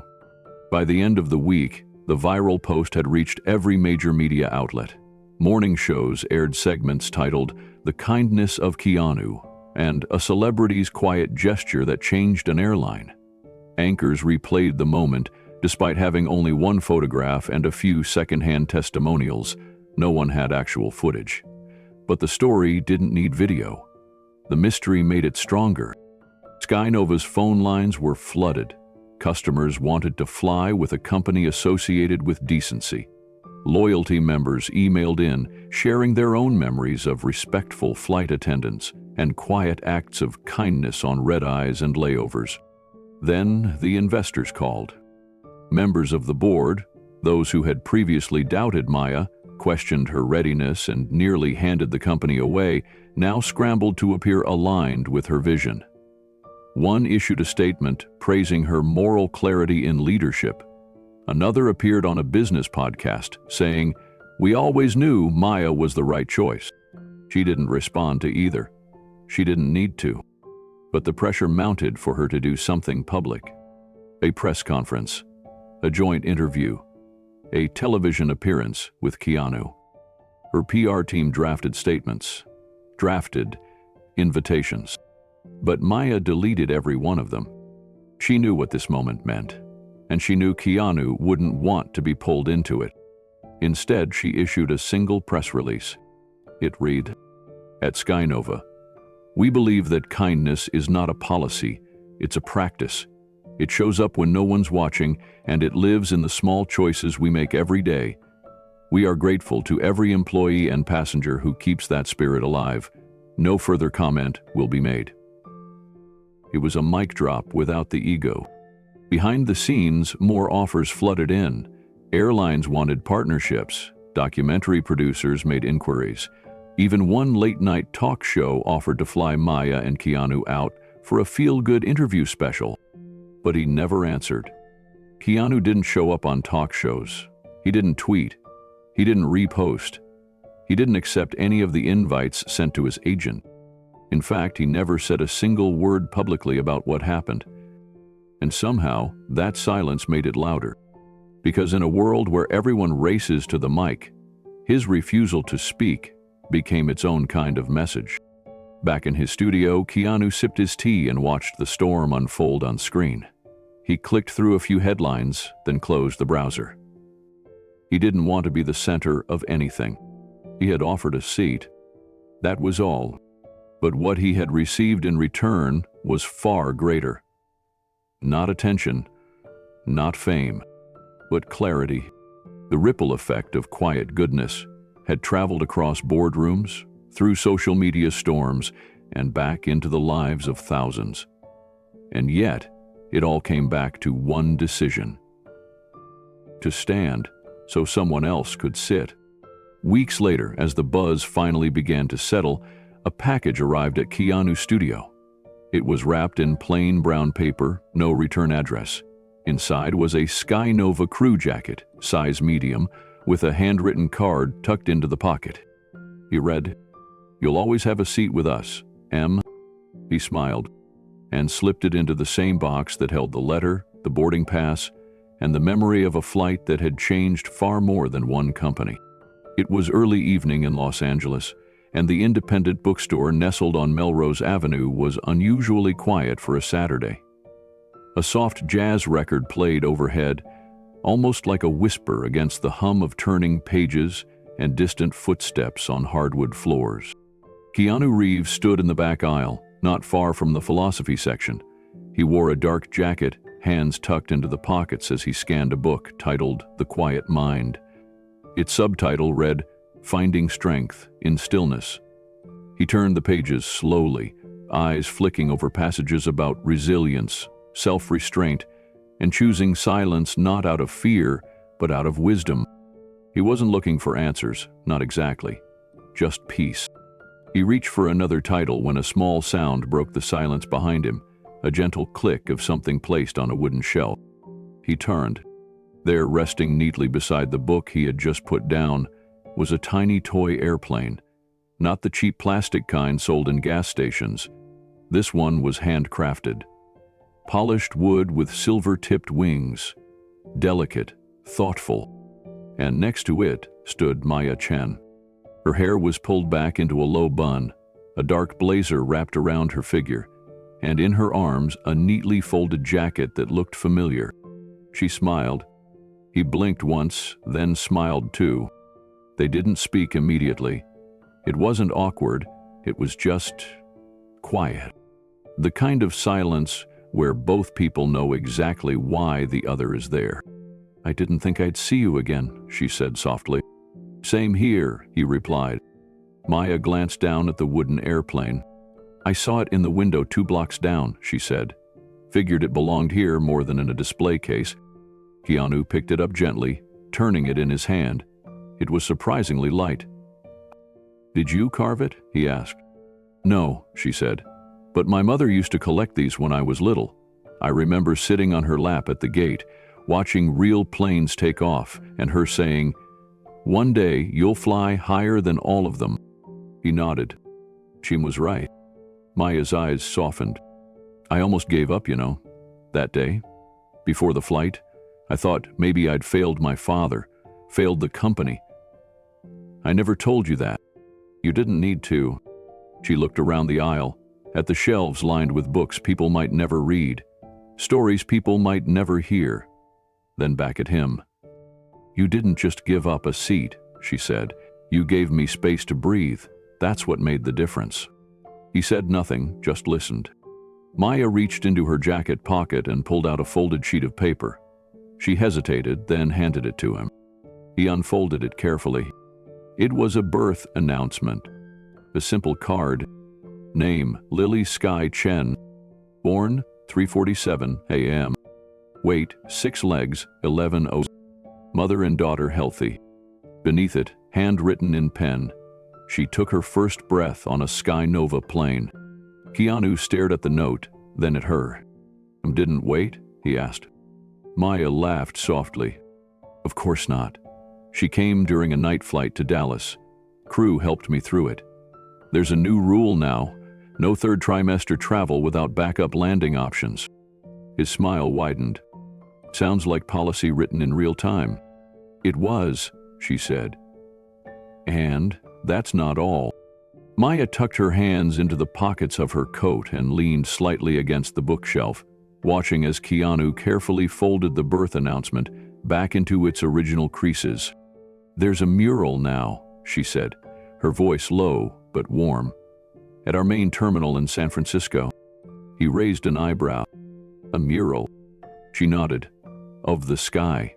Planes, clouds, stars, and a woman stepping out of a jetway, holding a baby in one hand and a notebook in the other." Keanu understood instantly. "Your father's notes," he said. She smiled. "We restored them. Every employee gets a scanned copy when they're hired, not required reading, but most read them anyway." Keanu's eyes softened. "And the notebook?" "It's in the archives," she said. "But Lily's going to inherit the original one day. It's all in there. His vision, his ethics, and you." He looked surprised. "There's a page about you now," Maya continued. "My edition, no name, just the story, the seat, the water, the voice recording. I didn't want it to be about who you are to the world. I wanted it to be about who you were to me." He looked down at the wooden airplane in his hand. Then back up. "You didn't have to do that." "I know," she said, "but neither did you." For a while, they just stood there, aisles away from any other customers. Time seemed to slow, the way it does in rare encounters you don't plan, but somehow need more than you knew. Maya reached out and touched the spine of the book he'd been holding earlier. The Quiet Mind. "You know," she said, "when I first took the CEO role, I kept thinking I had to be loud to be heard, that strength meant volume. And now," he asked, "now I think strength might look a lot like what you did that day, quiet, clear, grounded." Keanu tilted his head. "I was just trying to help someone get where they needed to go." Maya smiled. "You did more than that. You reminded me where I needed to be." Then she reached into her bag and pulled out a small card. It looked like a business card, but on the back was something handwritten. "Our direct flight line," she said. "Personal use, anytime, no questions, no PR, no red carpet." Keanu took it and looked it over. "We've always got a seat," she added, with a smile that echoed something deeper than invitation. He nodded, and in that moment, nothing else needed to be said. He returned the wooden airplane to the shelf, placing it next to a book titled Unseen Paths. Then he looked at Maya once more. "Tell Lily," he said. "She was born mid-air, but landed into something strong." Maya blinked, holding back the sudden sting in her eyes. "I will." He gave her a small, quiet nod and turned down the aisle. As he disappeared into the rows of stories, she reached up and touched the wooden plane one last time. Some flights you don't buy tickets for. Some just find you. The ballroom of the Geneva International Convention Center shimmered with muted gold and polished wood. Representatives from every major airline around the globe filled the rows. CEOs, pilots, regulators, union leaders, investors. Flags of 32 countries hung from the ceiling like quiet observers. It was the final day of the World Aviation Summit, and all eyes were on the stage. Maya Chen stood behind the sleek black podium, a discreet SkyNova pin on her lapel, and a calm poise that came not from confidence, but from conviction. She had spent the last 30 minutes walking the audience through SkyNova's strategic recovery, its fuel efficiency programs, employee equity shares, and community reinvestment. Applause had come politely, heads nodded appreciatively, questions had been taken. But now, as the lights softened slightly and the moderator gave her a signal, she turned to the closing portion of her address. She paused, letting the silence stretch just enough to pull the room's attention from notes and phones back to her face. "I'd like to end," she said, "with a story that changed the course of everything." No slides appeared on the screen behind her, no photos, no graphics. Just her voice. It happened almost a year ago. I was 7 months pregnant, exhausted, and boarding a commercial flight from Vancouver to Los Angeles. The airline was overbooked, and somehow my first-class seat had been reassigned. I was bumped to economy, even though I could barely stand on my own. The room was hushed. I didn't have the energy to argue, she continued. Didn't have the breath to explain what was at stake. That flight was more than just transportation. I was flying to try and stop the board of my father's airline from selling it to a foreign holding company. My father had just had a stroke. He couldn't speak. I was walking into that room alone. She looked out over the audience, hundreds of eyes fixed on her. I remember standing there, holding my bag, overwhelmed. Then, without a word, a man approached. He offered me his seat. First class. No fanfare, no explanation, just a smile and a soft nod. There were murmurs now, small, respectful ones. Some people already knew where this was going. Others leaned forward. Solitary. Heldard tried to continue. Who else would think it? I did, since I was the last to step into the pilot's place. In the very last row of the plane, next to the lavatory. A few heads turned, whispering quietly. I don't think he expected anything from it. But what he gave me was more than legroom. He gave me space to breathe, to collect myself, to believe that I wasn't alone. Maya's voice softened, but it never trembled. I walked into that boardroom late, terrified, with a notebook in my hand and that man's kindness still fresh in my mind. When I faltered, he showed up again, unexpected, uninvited. And quietly, powerfully, he spoke the words I couldn't. He reminded a room full of businessmen that companies have souls. That legacy matters, that people matter. There was no sound in the ballroom now, not even shifting chairs. Maya took a breath. I won't say his name, because he wouldn't want that. But I'll say this. She looked up, eyes meeting the crowd. Sometimes heroes don't announce themselves. They just give up their seat. The silence in the hall deepened, not awkward but reverent. People weren't clapping yet. They were still processing. Maya stood steady behind the podium, giving them time. Then, a single person in the back rose to their feet. Then another. And another. Within seconds, the entire ballroom was standing. No music played, no announcement prompted it. Just applause. Not for a celebrity, not for a businesswoman with rising stock values, but for the reminder Maya had offered that human dignity, quiet sacrifice, and anonymous goodness could still shift the course of entire industries. As the ovation continued, Maya gently stepped back from the podium. She didn't bow or wave. She just nodded once in thanks, then made her way down the side steps as the applause carried on behind her. In the hallway outside the ballroom, the air was cooler. She walked quietly to the side window that overlooked the Swiss Alps in the distance. A press coordinator followed behind her, gently asking if she'd like to meet with reporters for post-speech interviews. She declined. Instead, she reached into her bag and took out a thin book, one of her father's handwritten journals, now bound and laminated by SkyNova's archival team. On the inside front cover was a single sentence he had written decades earlier. Don't forget to thank the ones who don't ask for thanks. She closed the journal.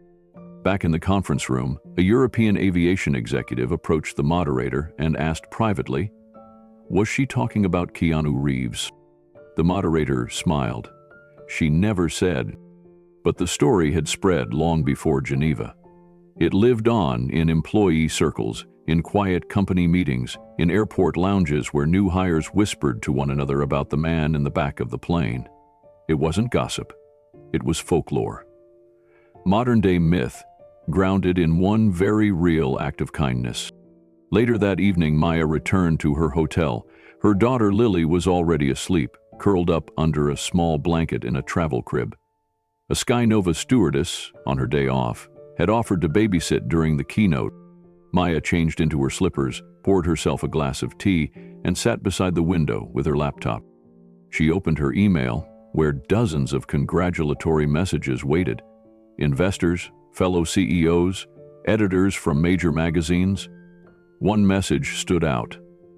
No subject line, no sender name, just a lowercase greeting. Her Geneva was beautiful. She smiled.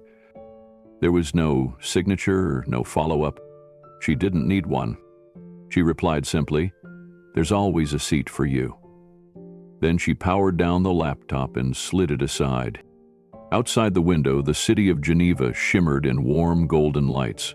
Somewhere, thousands of feet above that same city, planes crossed through cloud banks on their way to somewhere else. Pilots at work, flight attendants comforting nervous passengers.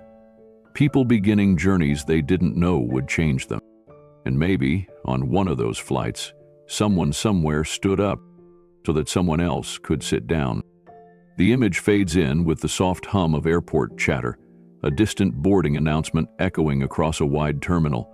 Luggage wheels click against tile. A woman in a gray coat stands alone near gate 17, her hand trembling slightly as she clutches a boarding pass and a worn leather notebook.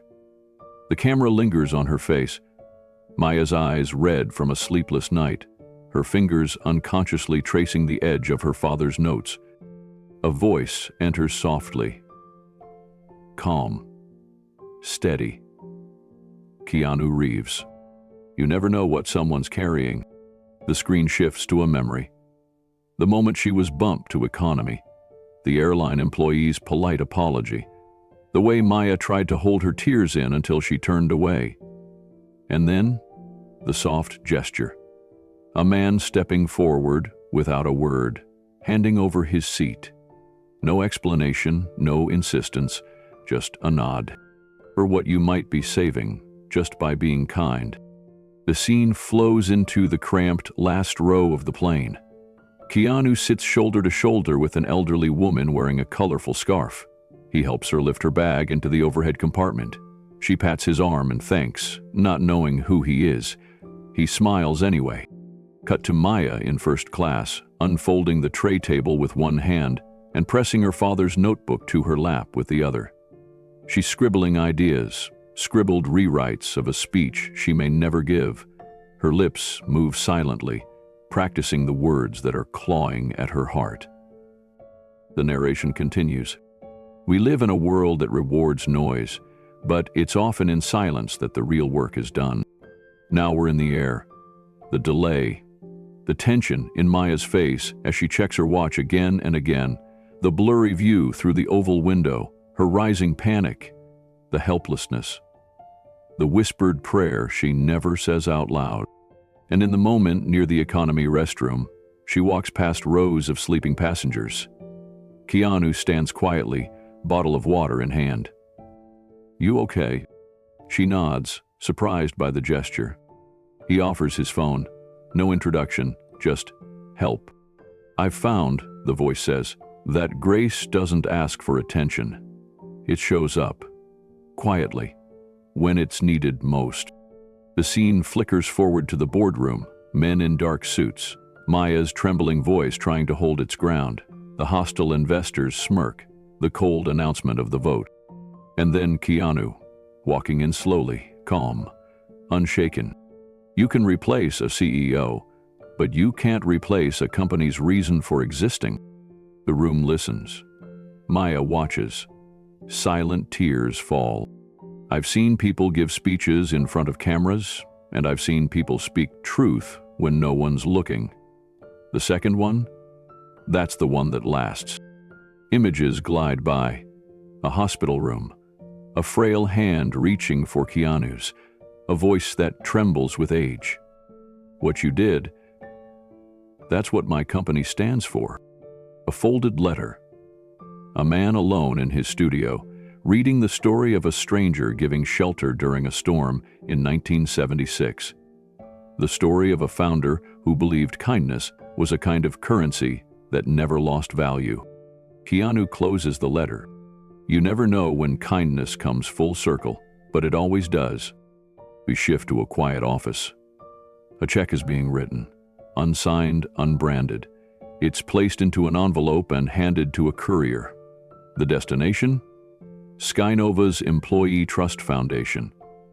Inside is a simple note, typed in plain font. It reads, "For the mothers who fly and the children waiting for them." No return address. The narration resumes, soft and reflective. Kindness doesn't keep score. It doesn't post receipts. It just moves forward, sometimes quietly, like a ripple that turns into a wave. A woman at SkyNova headquarters opens the envelope, reads the note, and gasps. Tears fill her eyes. She turns to Maya, who reads it once, then again. She doesn't say anything. She just folds the paper and presses it to her chest. We jump ahead to the moment the photo appears online. A blurry snapshot. Keanu squeezed into the very last seat on that flight, next to a sleeping elderly woman whose head rests gently against his shoulder. A passenger had taken it without knowing who he was. But now, it spreads like wildfire. Comments pour in. Shares explode. That's real class. And he didn't even say anything. Now I know why I've always respected that man. And under one comment, Maya quietly replies with a single emoji, a pair of wings. The narration continues as images of bustling airports blend together. Travelers racing through terminals, babies crying, announcements echoing, and yet here and there someone pauses. A passenger lifts a bag for someone else. A teenager gives up their seat. A flight attendant lingers to reassure an anxious flyer. You don't have to be famous, you just have to notice. Look around, listen, see who's fading into the background, and remind them they still matter. We glimpse the aviation conference again, Maya at the podium, the standing ovation, the thunderous applause. Her final line echoes in the narration as well. Sometimes heroes don't announce themselves, they just give up their seat. Cut to the bookstore, months later. Keanu flipping through a book on silence and resilience. Maya placing the toy airplane on the shelf beside him. Their exchange is wordless, but the message is clear. There's always a seat for you. Finally, the screen fades to the airline's tattered original logo, now restored on a vintage poster in SkyNova's new community wing. Below it hangs a photo of Maya's father, arms around a group of young pilots. And beneath it, a brass plaque with a quote from his notebook. In storms and in skies, carry someone. The music fades to quiet. The narration ends with Keanu's voice. We all board someone else's story at some point. The question is, what will you do when you find yourself in their seat? 2 years after that stormy flight, SkyNova Airlines was no longer just another mid-tier aviation brand. It had become something else entirely, something customers described not in metrics, but in memories. Under Maya Chen's leadership, SkyNova quietly transformed its core. The board, once fractured and driven by short-term investors, had realigned itself around a long-term vision that Maya had carved from her father's notes and her own lived experience. There was no flashy rebrand, no sudden pivot, just a relentless commitment to purpose. The first sign of change came with the announcement of the SkyMom initiative.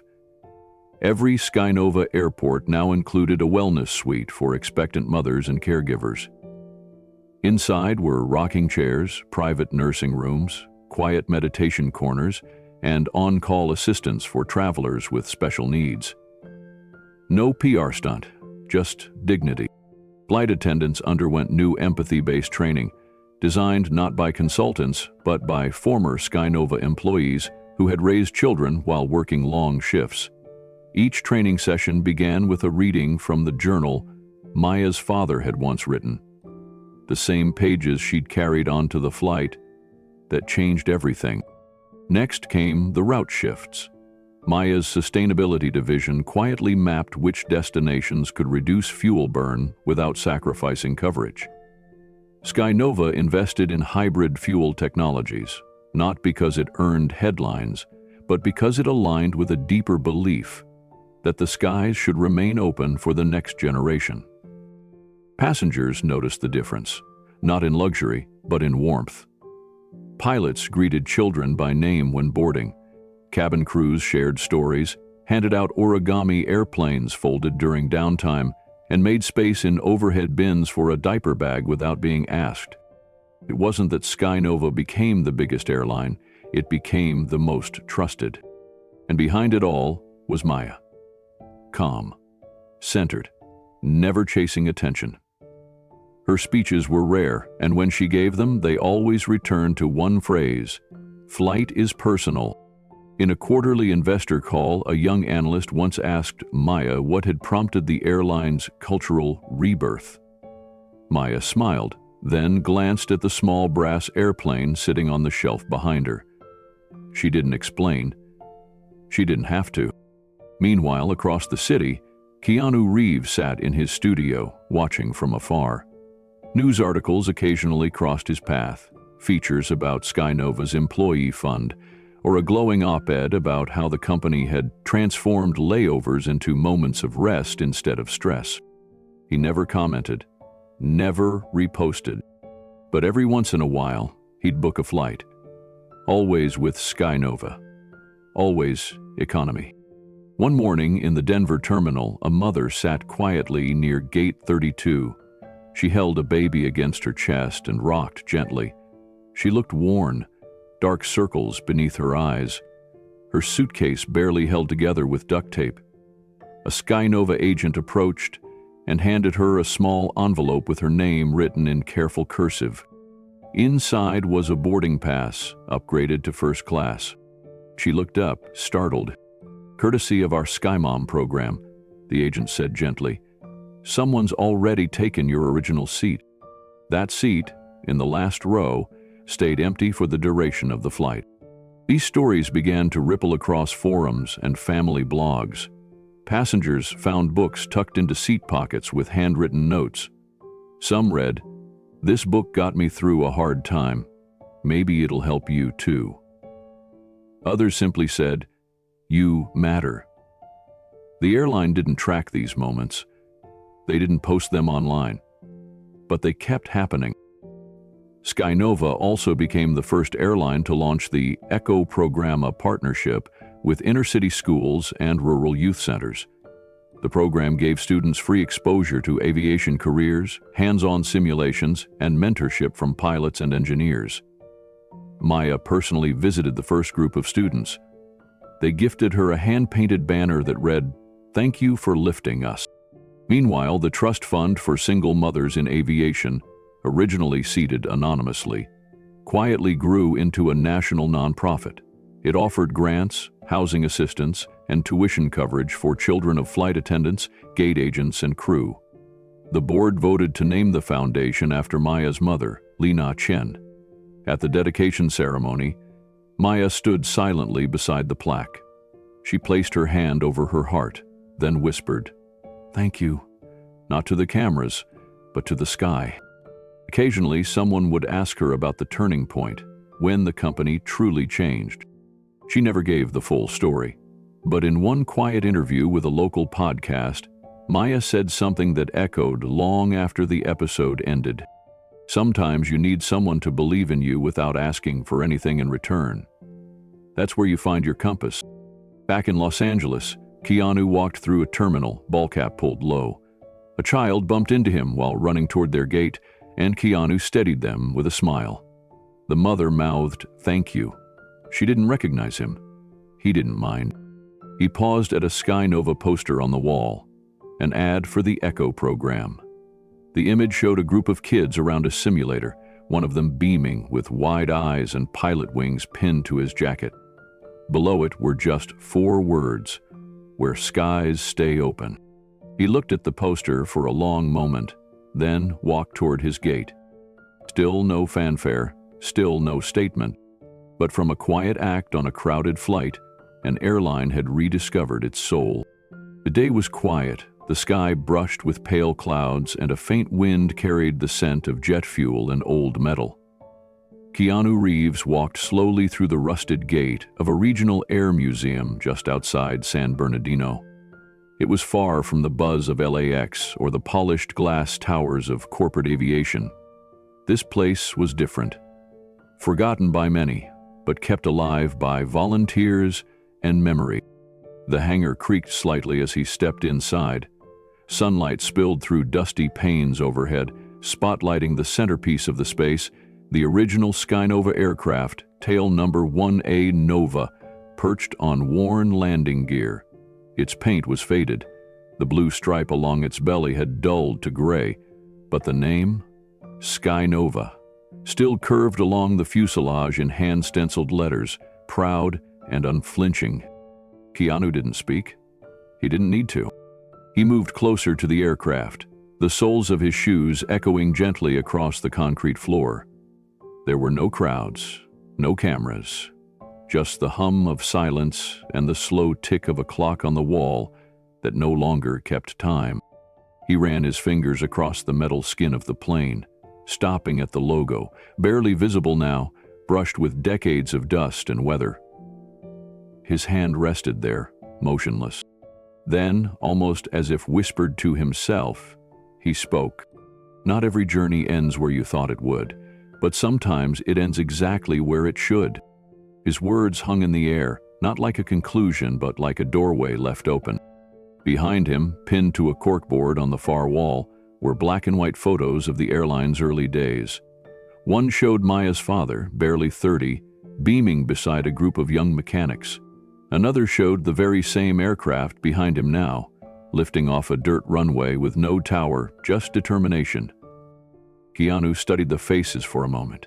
People whose names would never be known by the public, whose fingerprints were still inside that plane. His eyes drifted to a framed page near the door. It was yellowed and crinkled, protected by glass. At the bottom was a signature, Maya Chen, Maya's mother. It was a letter to the airline's employees, written during a financial crisis in the early 90s. It read, "When skies darken, we don't stop flying, we adjust the course, we care for one another, and we remember that flight is not just science, it's trust. If we hold on to that, we'll rise again." Keanu's hand dropped to his side. His steps carried him back toward the exit, but slower now. Like something inside him had been made quiet. Not empty, just full, in a different way. He looked back once more at the old plane, and then walked out into the open light. Outside the hangar, the sun had shifted lower in the sky. Shadows from the wings stretched long across the tarmac, like memories reaching forward. Keanu walked slowly along the perimeter of the fenced airfield. Every so often a plane passed overhead, their engines distant but steady. He looked up, not as a celebrity, not even as a traveler, but simply as a man who'd once sat quietly in the last row of a plane, watching the world shift because of something he didn't expect to matter. The wind caught the hem of his jacket. He pulled it closed and reached into the inside pocket. A folded piece of paper. The one Maya had handed him the day her father spoke his last words. It was the email she never sent. He had never responded to it, not directly, but he carried it. Every word on that paper reminded him why small actions were never truly small. The way someone looks up when they're recognized, the way a hand steadies a stranger in a crowd, the way giving up a seat without a word can reroute an entire life. He took a breath, Then he looked to the horizon. Somewhere out there, SkyNova continued to rise, not because of fuel or numbers or image, but because of people who chose integrity when it was inconvenient, who chose kindness when no one was watching. Maya had once told him in passing, "I used to think strength was how loud you could be, but now I think strength is how quietly you can hold someone else up." He never forgot that. As Keanu turned back toward his car, an old man stepped out from the small visitor center with a coffee in hand. "You here for the plane?" the man asked. Keanu nodded. "Yeah, it was the first. Lot of stories in that one." "I know," Keanu said softly. The old man looked at him a moment longer, something familiar flickering in his expression. But he didn't press. He just smiled and tipped his cup. Keanu raised his hand in quiet thanks, then drove away without a word more. Back inside the hangar, the late light bathed the aircraft in gold. Dust floated in the air like fragments of time. No one spoke. No one had to. And in the quiet, the story kept flying. Have you ever met someone whose kindness changed everything? Share your story in the comments. What kind of story do you want to see next with Keanu Reeves? Let us know below.